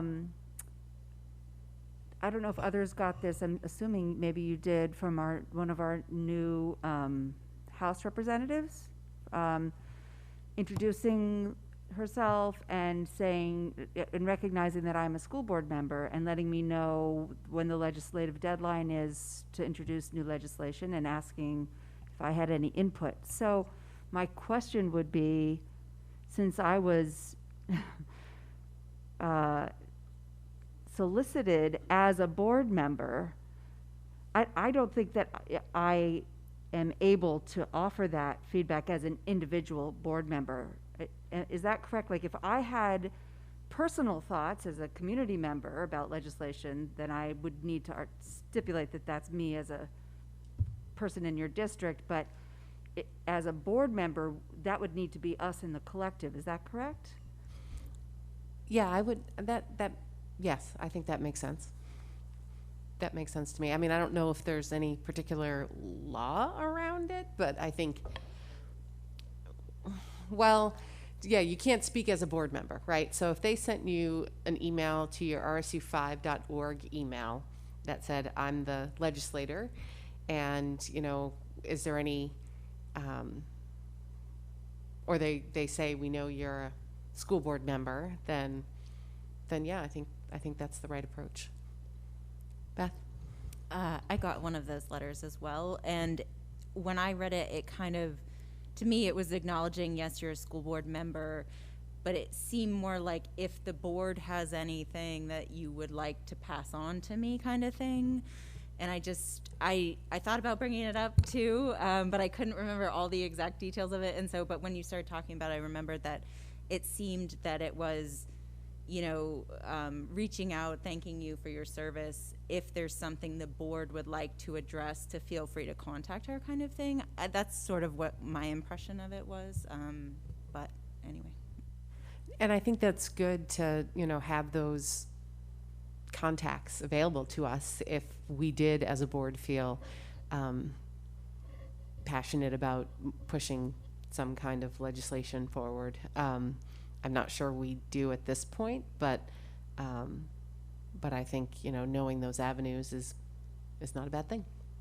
So I appreciate that they reach out and provide us their contact info. So, all right. Sorry, I had one more thing. This is Maura. I just forgot to mention that it also came up that this is more rulemaking, I think, by DOE than actual legislation. But I wanted the board to be aware that DOE has said that the student count for this year will not impact the EPS funding formula. I believe usually they use a 2-year average. So the commissioner has said that last year's student count will be used in our funding formula next year, or at least that's the case, I believe. That's my understanding. That could be really meaningful. I mean, because we just figured this out. I didn't bring the note, but I think we're down 50. Yeah, almost 100, I think. Well, I think 100 from where we projected to be for this year, but 50 from our actual numbers last year. So that's great news. I'm glad you remembered that, Maura. Yes, I hadn't heard that there'd been any decision, so that is good news. Yeah. Yes, that's what MSBA said that DOE has determined. So good to know. Or decided. Yeah. Thank you. All right. So we will move on to our 2 items that we added. First is 12A, the solar contract. So I received this updated contract, and the reason it's on the agenda tonight is that the attorney contacted Soltage to see if there was an ability to increase the percentage of credits, and so there is, and so that's what's really up for discussion. Everything else that's been changed in the contract is just minor things. As I had notified you, the location is now in Acton, but the consideration for the board is really around the credits. So we had originally decided on 75%, which is a very conservative amount, and so we could buy more credits, it would not exceed 85%. And based upon our kind of average kilowatt hours, the attorney said it would probably end up more around 81 or 82%. And both she and the Soltage rep feels like, you know, this is still pretty conservative. The industry standard is 80%, so that if you're comfortable increasing it some, that is what the motion would be, which is at, Michelle, at the top of that adjustment to the agenda, the first page. And so I kind of give you that for your consideration. So can I just, let's get the, do we have a motion that the vote entitled "A Vote to Authorize Consent to Assignment and First Amendment to the Solar Power Purchase Agreement as adopted in form presented to this meeting"? Sounds like a strangely worded motion. Clearly attorneys were involved. Jeremy and Beth, thank you. Okay, my question is so if it's 80 or 81, why does it say 85? It says not to exceed 85. So would we be required to purchase 85, or is it a specific kilowatt hours we buy and it just equates to roughly 85% of our usage? I think it's based upon our average, which I think our average is 3,150,000, and so it's a formula that they come up with. And I think that will come out to 44.59%, which will be more like 81, 82%.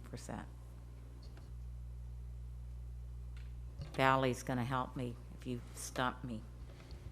Sorry. Yeah, no, I just wanted to say that the 80% that they're calculating we would actually get is what the Sustainability Committee landed on the first time we spoke about this. Then what happened after that was that the solar farm in Camden didn't have enough capacity to give us 85%. That's why they dropped us to 75%. But 80% is what the committee was very comfortable with. The consultant who came to talk to us said that even 85% of our consumption would be a safe contract. And so based on those conversations, I think this is actually beneficial to us because we will realize more savings, and also we will be burning less fossil fuels and consuming more electricity. So I'm in favor of this change, and the only thing I wanted to make sure that this doesn't do is undo the floor of 75% that we already have, but Becky assured me that that would still remain. So it just gives us the ability to purchase more billing credits than in the prior contract. And not to exceed 85%, I think it's a very safe position to be in. Thank you. Any other questions? They good online? Okay, so we will do the roll call vote. Lindsay? Yes. See, I'm throwing you guys off by not going in the same order. I That's just the want to right keep people on answer. their toes. I don't want anybody always to be first or always to be last. Jen? Yes. It's when I start hopping around that you really got to get nervous. Susanna? Yes. Beth? Yes. Maura? Yes. I vote yes. Vali? Yes. Maddie? Yes. Liam? Yes. Jeremy? Yes. And Candy?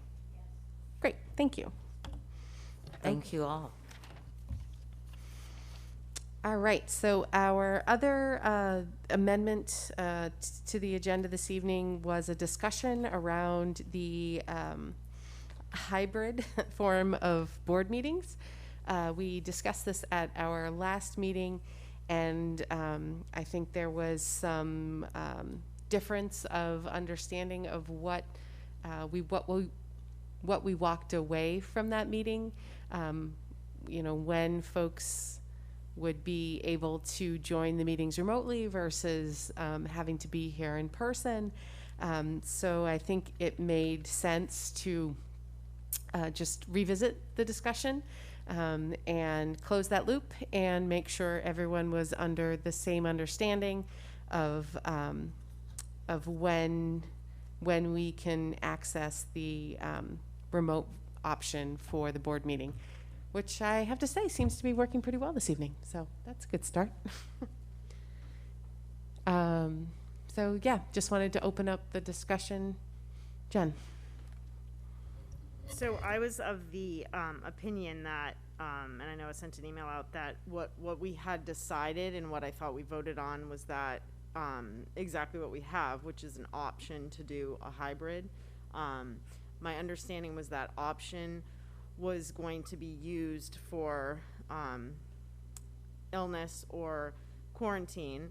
Obviously not having to send a note in to Michelle about what's going on, but just, everyone makes their own decision. But my understanding was that it was for those specific things, because I'm not comfortable with an opportunity for it to be a choice, just as a board member for any particular, not any particular reason, because obviously we trust that if someone has a reason that they're doing remote, but I didn't feel when we walked away that it was just going to be a choice that someone could make to stay remote for like the rest of the school year, let's say. So, and I know Maddie and I sit next to each other and had a completely different understanding of the conversation. So, but that was my belief, and that's what I thought I voted on. Maddie. I did decide to go back and look at it, and what I thought, the way I interpreted it, doesn't really bear out either. I think we were all kind of tired. We did not actually vote. We had a straw vote. I wondered about that. Perhaps we should have. And I'll just repeat what I wrote in emails since we're in a public setting now, which is, I agree that folks should only utilize it if they need to, but I think we have to be very careful as a board in determining what that might mean. Susanna's out tonight because, she's not feeling well and she's considering being tested, and if I had a cough all of a sudden, I would want to stay home, and that doesn't rise to the level of potential exposure, but it still is the prudent. It's like, as a parent, I'm keeping myself home from school, so that's how I would like us to see it used, and what I want us to be careful of is getting too prescriptive about it, because these considerations are private health matters. Lindsay. I think I feel pretty comfortable with the way tonight has gone, and because our teachers and our students are coping with this regularly, I hear from my son all the time, like half the time I can't hear what's being said in the classroom. I just think, given this year, which is almost over, I think these are extraordinary times and circumstances. I'm comfortable with it. And I do think that we don't know why someone might want to utilize it, and I'm assuming it's health-based, and I think that's private. I think if it were a regular year, I think I'd feel differently. But given that our teachers and students are dealing with this every day of their life, the echoing and the feedback and the technology, I think it's helps us understand our students and our teachers better. So I'm in favor of it. Vali. Yeah, what I recall from last meeting, or at least my understanding of my recollection of last meeting, was that yes, we would have the hybrid available to anyone who needed it, but that need had to be defined as a health need, not any other type of need. So basically self-check. If you feel like you're not feeling well enough to attend, or that you may put anyone else at risk, then absolutely participate remotely. But I recall it being health-based. Beth. So that's a little confusing for me. I'm trying to, because I came away with the understanding similar to Jen. I don't know, it was like kind of in the middle, I think, because now you're saying like health-based. So, I mean, is that somebody that is just not comfortable being here? Or is it something when you're exhibiting symptoms or you've been exposed? I mean, are we getting to that detail, or are we saying, you know, as we've given our families, you know, the choice to go remote or the choice to be in school, based on whatever they feel their risk is that what we're doing here? Or are we saying, or are we saying that if you're exposed, you've had symptoms, you need to quarantine, like those are the only times? And so that's where I want clarification. Yeah, and I think that's what we got to do tonight. You know, we've got to make the what's acceptable use of remote and what is not. You know, my takeaway from the meeting was, I would say, you know, health-based, and for me, you know, in the realm of reasonableness, you know, if I had someone at home that was a high risk that I didn't, you know, it would be really dangerous for me to bring something home to, I think that's health-based, and I would say that's a reasonable use of remote. But it certainly doesn't fall into the I've been exposed, I'm being tested, I'm in quarantine criteria. So, you know, that level, you know, where on the spectrum we want to be in terms of, you know, dictating, you know, personal appearance at the meetings. This went better than I thought it would, so that makes me feel a little bit better about the latitude, you know, potentially offering latitude to the board members. I mean, I think we're all here for the right reasons. We all want to do what's best for the board, and you know, I'm comfortable leaving it in our board members. You know, I don't know if any of us think that in person isn't best, but it's not worth risking, you know, what that potential risk could be, you know, for a specific situation. So that's kind of where I come down on it. So I think we need to, I think Maddie's right. I think we need to do a vote, an actual vote, and, you know, and say what's allowable. Valerie? So I'd like to make a motion that the hybrid remote is accessible to any board member who has concerns that are health related. More broadly speaking. Do we have a second? Maddie, thanks. Any? I still am not, I mean, I appreciate the motion. I just guess I need, I think that we do need to leave it as, you know, health-based, and it's at the discretion. Obviously, we're all adults to make the decision. I just am looking for more of an understanding that it is not to be used just as a way to be a remote board member. I mean, that's my concern, because I feel like that could get you know, very different from tonight with two people. So, I mean, it's like I said, it's not like questioning anyone. I'm looking for more of an understanding from the board that we're not trying to like go remote. All go remote. Yeah, yes. I mean that, and so it's just an understanding. It's not even a vote, it's an understanding, but that's what I left with as an understanding at the last meeting, and then I felt like that was not, obviously. I mean, we'd be a good test for like a psychologist about how you perceive things with this board and how we left last time. But I think we'd be a good test case for a lot of things with a psychologist. Memory issues, obviously. So I think that, you know, any vote, I think that everyone's going to agree to. I think it's more of just like an understanding of what the philosophical belief is going remote is to be used at your discretion, but please use it appropriately. Yeah, I mean, I think, you know, if we can all agree that, you know, being in person is the best option, but we don't want to put either our fellow board members or you know, at extreme risk unnecessarily. I mean, I'm comfortable with that. Maddie? I feel that Valley's motion gets to that. I think where I feel a little uncomfortable, Jen, is that we have to be aware of our perceptions. I mean, it's possible that somebody may have a very private health-related reason for becoming a remote board member for an extended period of time.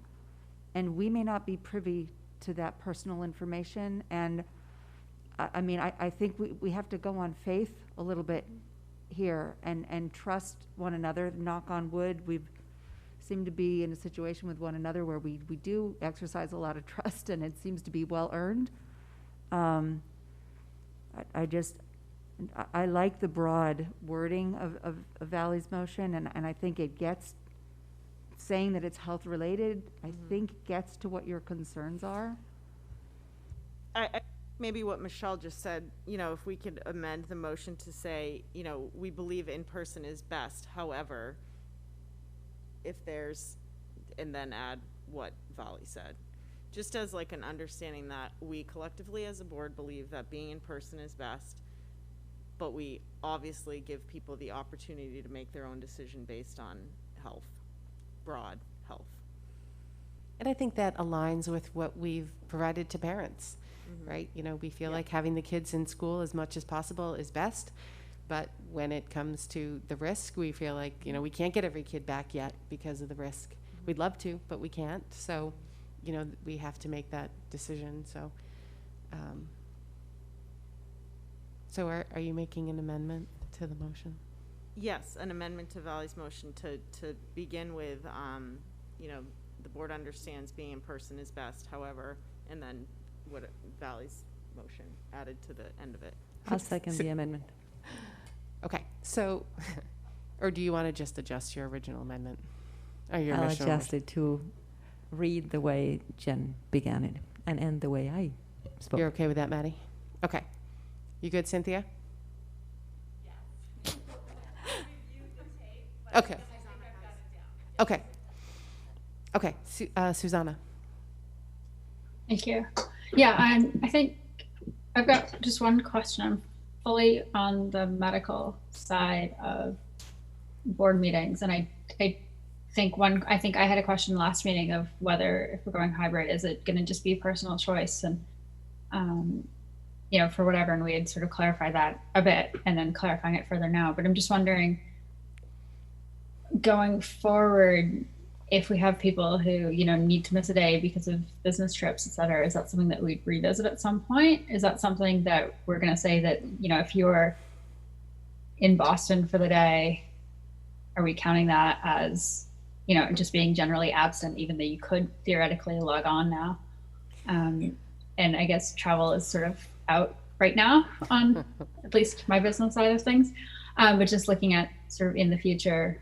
And otherwise, just for everybody to know that being remote isn't as much fun as being in person. So I don't know if I don't know if I'd be choosing being remote if I felt spry and healthy. So you know, I think at this point the need is specific to the health side. And, you know, once we go back to normal times, it may not even be an option anymore. You know, right now it's only allowable because of the executive order from, or the state of emergency from the governor. So I think, you know, we could always revisit it in the future, but I think probably we want to make it, you know, as in person as we can, and the easier we make it for people to be remote, you know, it might get utilized more. Do we need to add to the amendment? Sorry, just the school year. I would like to add to my motion for the remainder of the 2020-2021 school year. Okay, got that, Cynthia? Okay, Beth. I basically agree with the amendment on the floor. I just want to say my only minor sticking point with this whole thing is that it feels like a privilege, whereas some teachers, as we know, were denied the privilege to teach remotely that they asked for. And they are, if they wanted a job, they were expected to show up at school. And so that's where I have a little bit of a sticking point with this. So I just wanted to say that. So, yeah, I understand that perspective. You know, and I think if we got to the point where we were a majority remote, we might have to revisit this, right? You know, similar to with the teachers, we accommodated as many as we, you know, possibly could, but still delivering on our mission for the kids, right? So I think the same bar would apply here. But yeah, I think that's a point well taken. Maura. So I support this obviously, but the amendment, which I think is part of the main motion now, does concern me because regardless of my personal circumstances or my personal decision for wanting to be remote, I don't agree that meeting in person is the best. I think it's preferable. I would like to be there with you. I do prefer to meet in person. But I think that DOE has been pretty clear in its guidance from CDC that if staff, and now this is staff, you know, not necessarily boards, but staff and administrators and, you know, staff meetings can be conducted remotely, that is preferable, and that if gathering unnecessarily can be avoided, it should be avoided. So I think that guidance that was put out in the framework over the summer has been pretty clear on if it's not necessary, then, you know, it shouldn't be done. So, you know, and my understanding is, like, you know, Bonnie said earlier, she's on Zoom all the time. My understanding is that our staff members are not meeting with other, you know, if they can avoid it, adults, other staff members, to reduce the overall risk to our community. And I think that I see this differently, and that our students really benefit from being in the classroom and having in-person instruction, especially, you know, our younger learners. But that as adults, we can participate in a remote meeting perfectly fine, just the same as we can in person. There's not anything, I don't feel, to be gained by being in person, except perhaps for the appearance of it. So I don't think, depending on, you know, the community spread and the circumstances in the pandemic, I don't feel that congregating unnecessarily is the best thing. Okay. Jen. I appreciate what Maura said. I just think that the perception of unnecessarily is varied, and I would just respectfully disagree. I think that this is necessary. I mean, and again, it's a total personal opinion, and I think that you know, the last thing Maura said about appearance, I think that appearance, even though it sounds kind of like you know, kind of not a big deal thing, but I do think it is a big deal to our community to show the appearance of that we are understanding that what we are expecting of our teachers to be in person. So I would disagree that unnecessary is what this meeting is. Valley. Yeah, I would say that what we're doing is modeling and supporting. It's not just an appearance. So I agree with Jen. It's very important, in my personal opinion, that we continue to do this for our teachers and for our students and for everyone else in the RSU5 community. Jeremy. So I would just agree too. I think I do like the best language remaining in there. I think we are at our best when we're together. And, you know, of course, if there's health, that's a different situation, but I definitely support leaving the best language in. Lindsay. I'll just add on and say the other thing I think is that we're doing it responsibly. To me, unnecessarily gathering is people irresponsibly gathering close together we're socially distanced, we're masked.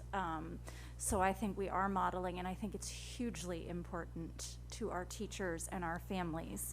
I said it in our last meeting, I have friends coming in and teaching in these buildings. I have children in these buildings.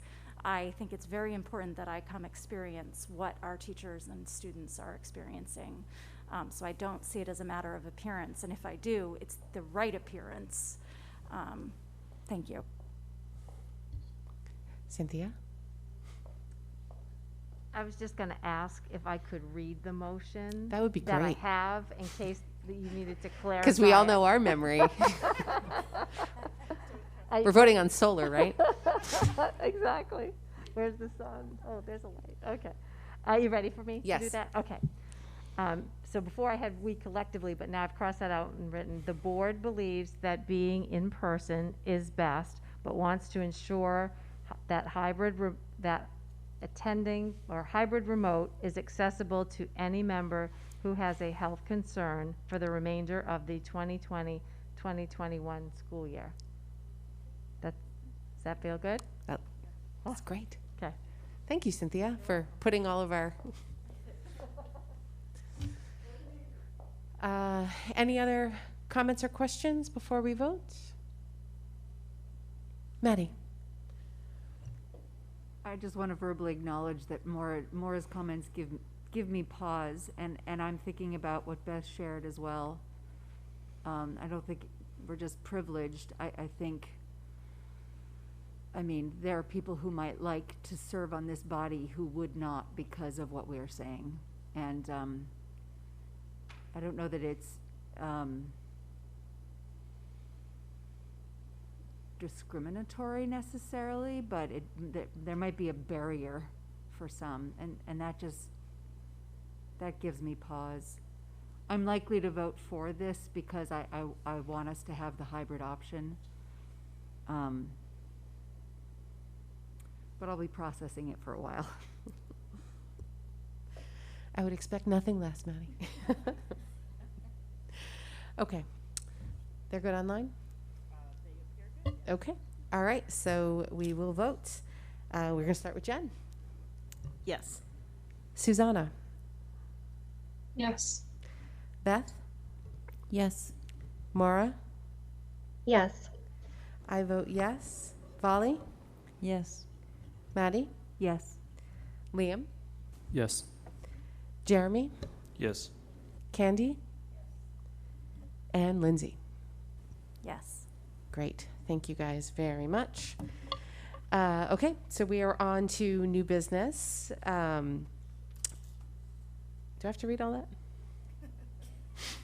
It's a really long motion.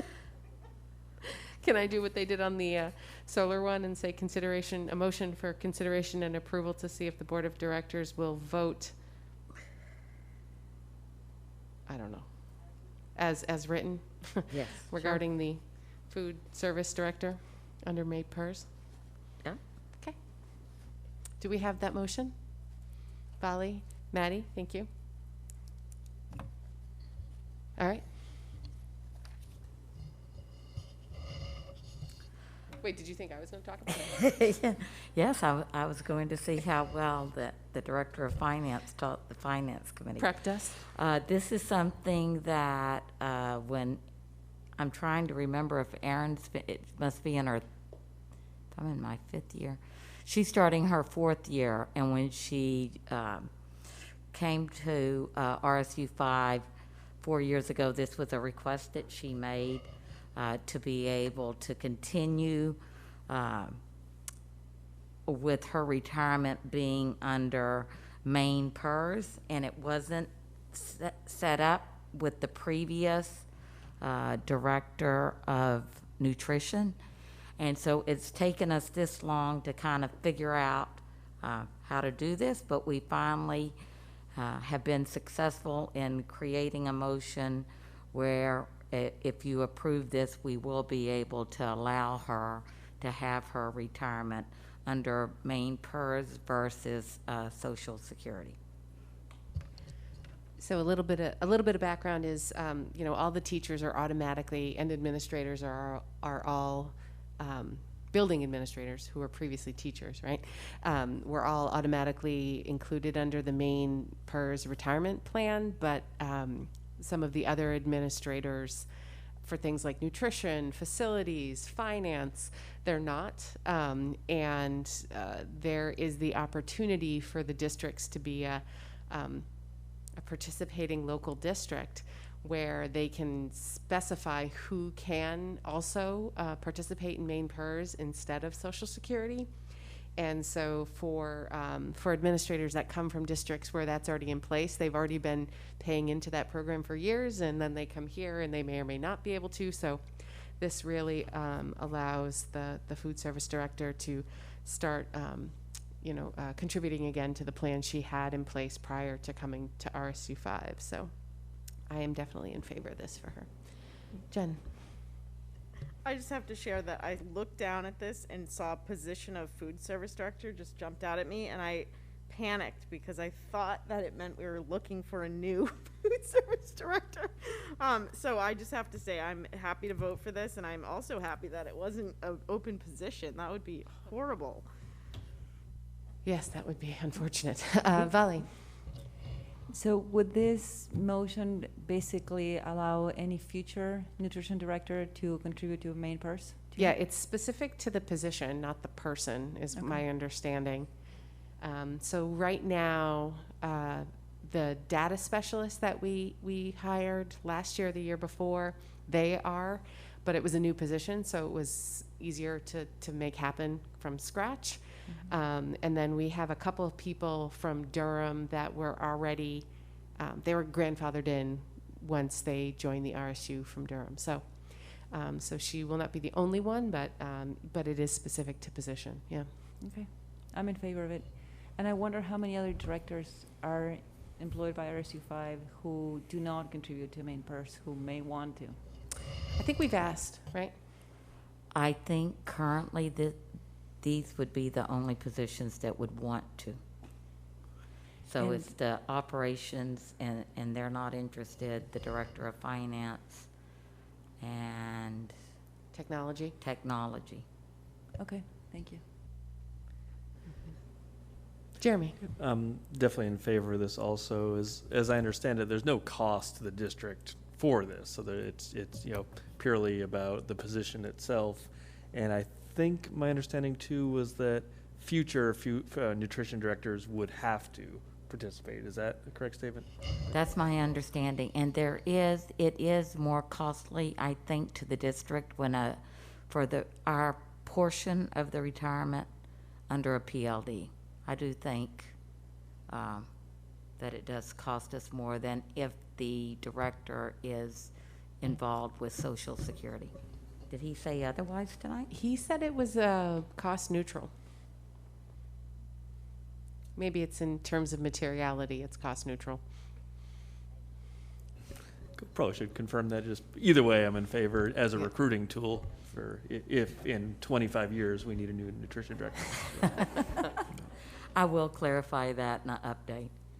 It is an interesting point to Valley that brought up, with the departure of the technology director. It could be, depending on, who the potential, I think we have an interim through the rest of this year, but for the permanent person going forward, might be revisiting. Yeah, and my question was that will we open up this opportunity to the other directors as well? Yes, even when we did this, we had kind of checked with the people in the current positions. Okay. Yep. Any other questions? Nope. All right. So we have a motion and a second, so we will go through the vote. Susanna? Yes. Beth? Yes. Maura? Yes. I vote yes. Vali? Yes. Maddie? Yes. Liam? Yes. Jeremy? Yes. Candy? Lindsay? Yes. And Jen? Yes. Great, thank you. No personnel issues. And so we are back to the second public comment. We will be doing that via Zoom. Jen is checking to see if we have any attendees. So we do have a couple of attendees on there. And so if you are interested in public comment, we ask that you raise your hand in the Zoom function down in the participant pane, bottom right, I believe, is the raise hand function.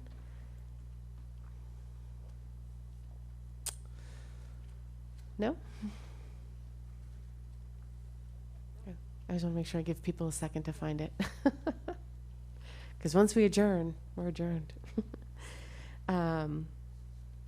So while we wait a second there, I'll just, before we all hit the road, I would want to wish everyone a healthy and happy holiday, because we will not re-adjourn until 2021. Here's to 2021. Here's to the end of 2020. RIP 2020. And so I hope everyone has a probably a quiet at-home holiday, but joyful nonetheless. Well, maybe not quiet. It's not quiet at my house, but still good? Okay. Well, then I would take a motion to adjourn. Lindsay and Beth, thank you. Oh, we got to go through our vote again. Beth? Yes. Maura? Yes. I vote yes. Polly? Yes. Maddie? Yes. Liam? Yes. Jeremy? Yes. Candy? Lindsay? Yes. Jen? Yes. And Susanna?